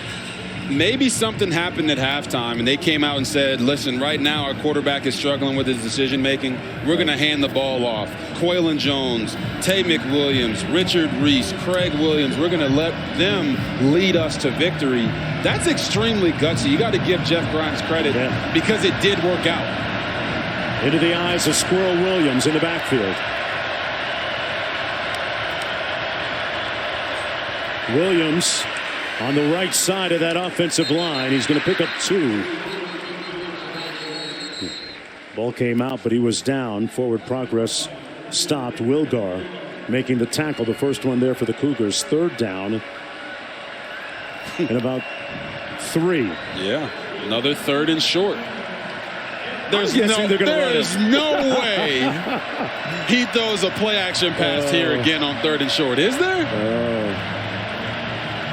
Hey, it's a full moon. And some freaky things are happening. Jeff Grimes is making the calls, and he's doing it his way. Jones in the backfield. Jones straight ahead, first down. His forward progress will move the chains. And it'll be 1st and goal. Tough running. Man, they are grinding on him, Mark. What do we got? I think I'm counting 7, 8 consecutive running plays now. Man. Squirrel Williams back in on 1st and goal. Jeff Grimes did tell us. Score a touchdown, remember. He did tell us that the O-line and tight ends have to produce this week. I'm just guessing we didn't know that it was going to be this many running plays. Williams, nowhere to go. Falling forward, and I'm not sure they're going to even say that he gained a yard. Mariner making the stop. No gain on the play. 2nd and goal coming up. Williams comes out. Jones comes in. That's been the rotation in this 2nd overtime period. Remember, Baylor must score and then go for 2 if they do. Baylor has run the ball 50 times this game. 50. Talk about believing in your offensive line. Holy cow. Presley split to the bottom of your screen. Jones to the top of your screen. Clock down to 2. They just get it off. Jones inside and brought down right near the line of scrimmage. Great tackle by Malik Moore. And it's 3rd and goal coming up for Baylor. It's gut check time. It's 4 down territory.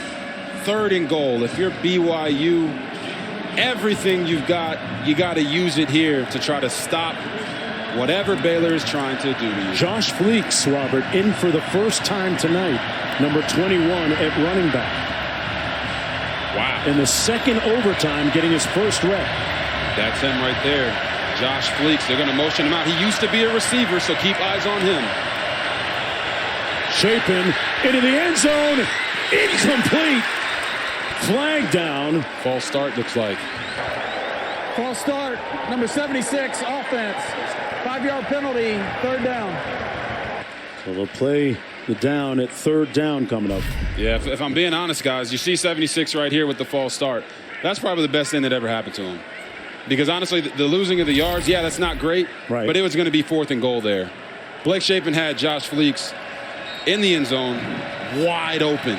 Yeah. But when you haven't thrown a pass, it feels like for 3 years. I was going to ask you, does he lose some rhythm? Yeah, I mean, you're not in rhythm at all because you've been turning around handing the ball off for the majority of the second half. Well, you feel like they brought Fleeks in for that one play and they blew it with the penalty. So Jones is back in the ball game, number 28 in the backfield. 3rd and goal. Shapen fires a strike down to the 7, complete to Seth Jones, and it'll be 4th and goal. They must score a touchdown or else BYU wins. Micah Harper wrapping him up on the stop. Fleeks comes back into the ball game for Baylor, number 21. If you're Baylor, you got to get the ball to your best player. Your best player in this situation is number 80, Monterey Baldwin. It's not even on the field. Shapen out of the shotgun, and we got more linen on the field. Wow. False start, number 63, offense. Is that the noise, Robert? I mean, how does that happen? We talked about it. HBO, help a brother out. Right. That's exactly what the crowd is doing right now for BYU's defense. Look at them. They're going wild on the side. Look at that. Look at that student section with the band. Yep. Now you're the opposing offense and you're having to face this environment on 4th and goal. You need this. You got to have it. And they are taking advantage of them right now. But Blake Shapen's got to quiet himself in this moment and be poised. And he's going to get a little help Timeout, Baylor. because Baylor and Dave Aranda are going to burn their one and singular timeout of the second overtime period. On the East Coast, it is 2:17 a.m. Locally, 17 minutes after midnight. And you know, Mark, late night football. Late night football. And I was talking about Monterey Baldwin there. But we did see him go into the locker room earlier in the game, right? And we haven't gotten an update on what's going on with him on the sideline. So with him being out of the game, you're really asking your young receivers, Hal Presley, Auburn transfer, Seth Jones, a sophomore, Armani Winfield. These guys have never even been in this situation. They can't possibly run the football here, right? Oh, no. Okay. Not from here. Let's go. They'll never hear the end of that if they run the football and come up short. 4th and goal. From the 12. Shapen into the end zone, and BYU wins it.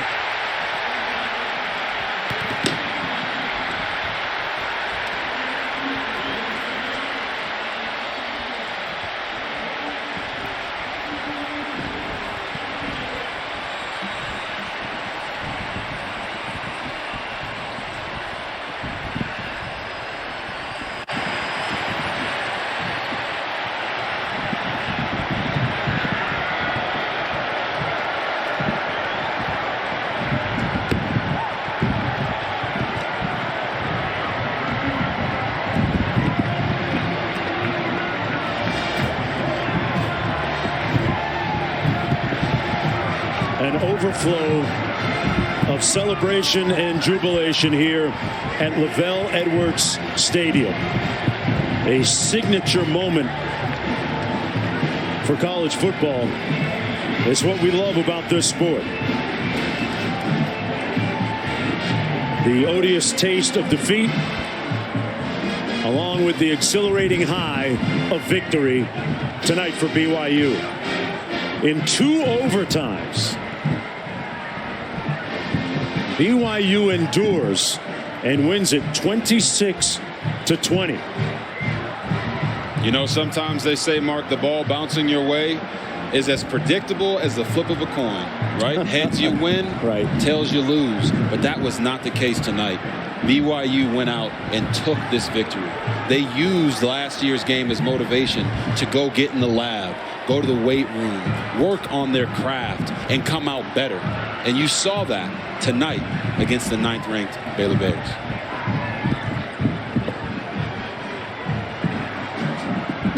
You think about some of the defining moments tonight, and the one that really comes to mind is that 37-yard pass from Jaron Hall to Chase Roberts.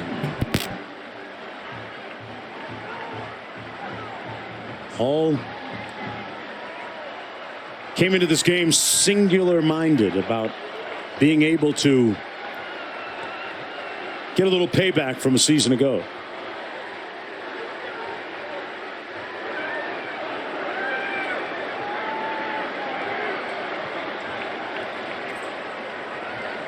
And what a scene down on that field. Oh, man. I'm not sure where Quint Kesnick is right now.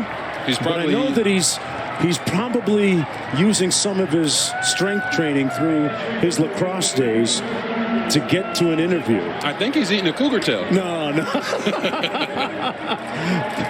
Q, you good down there with the head coach?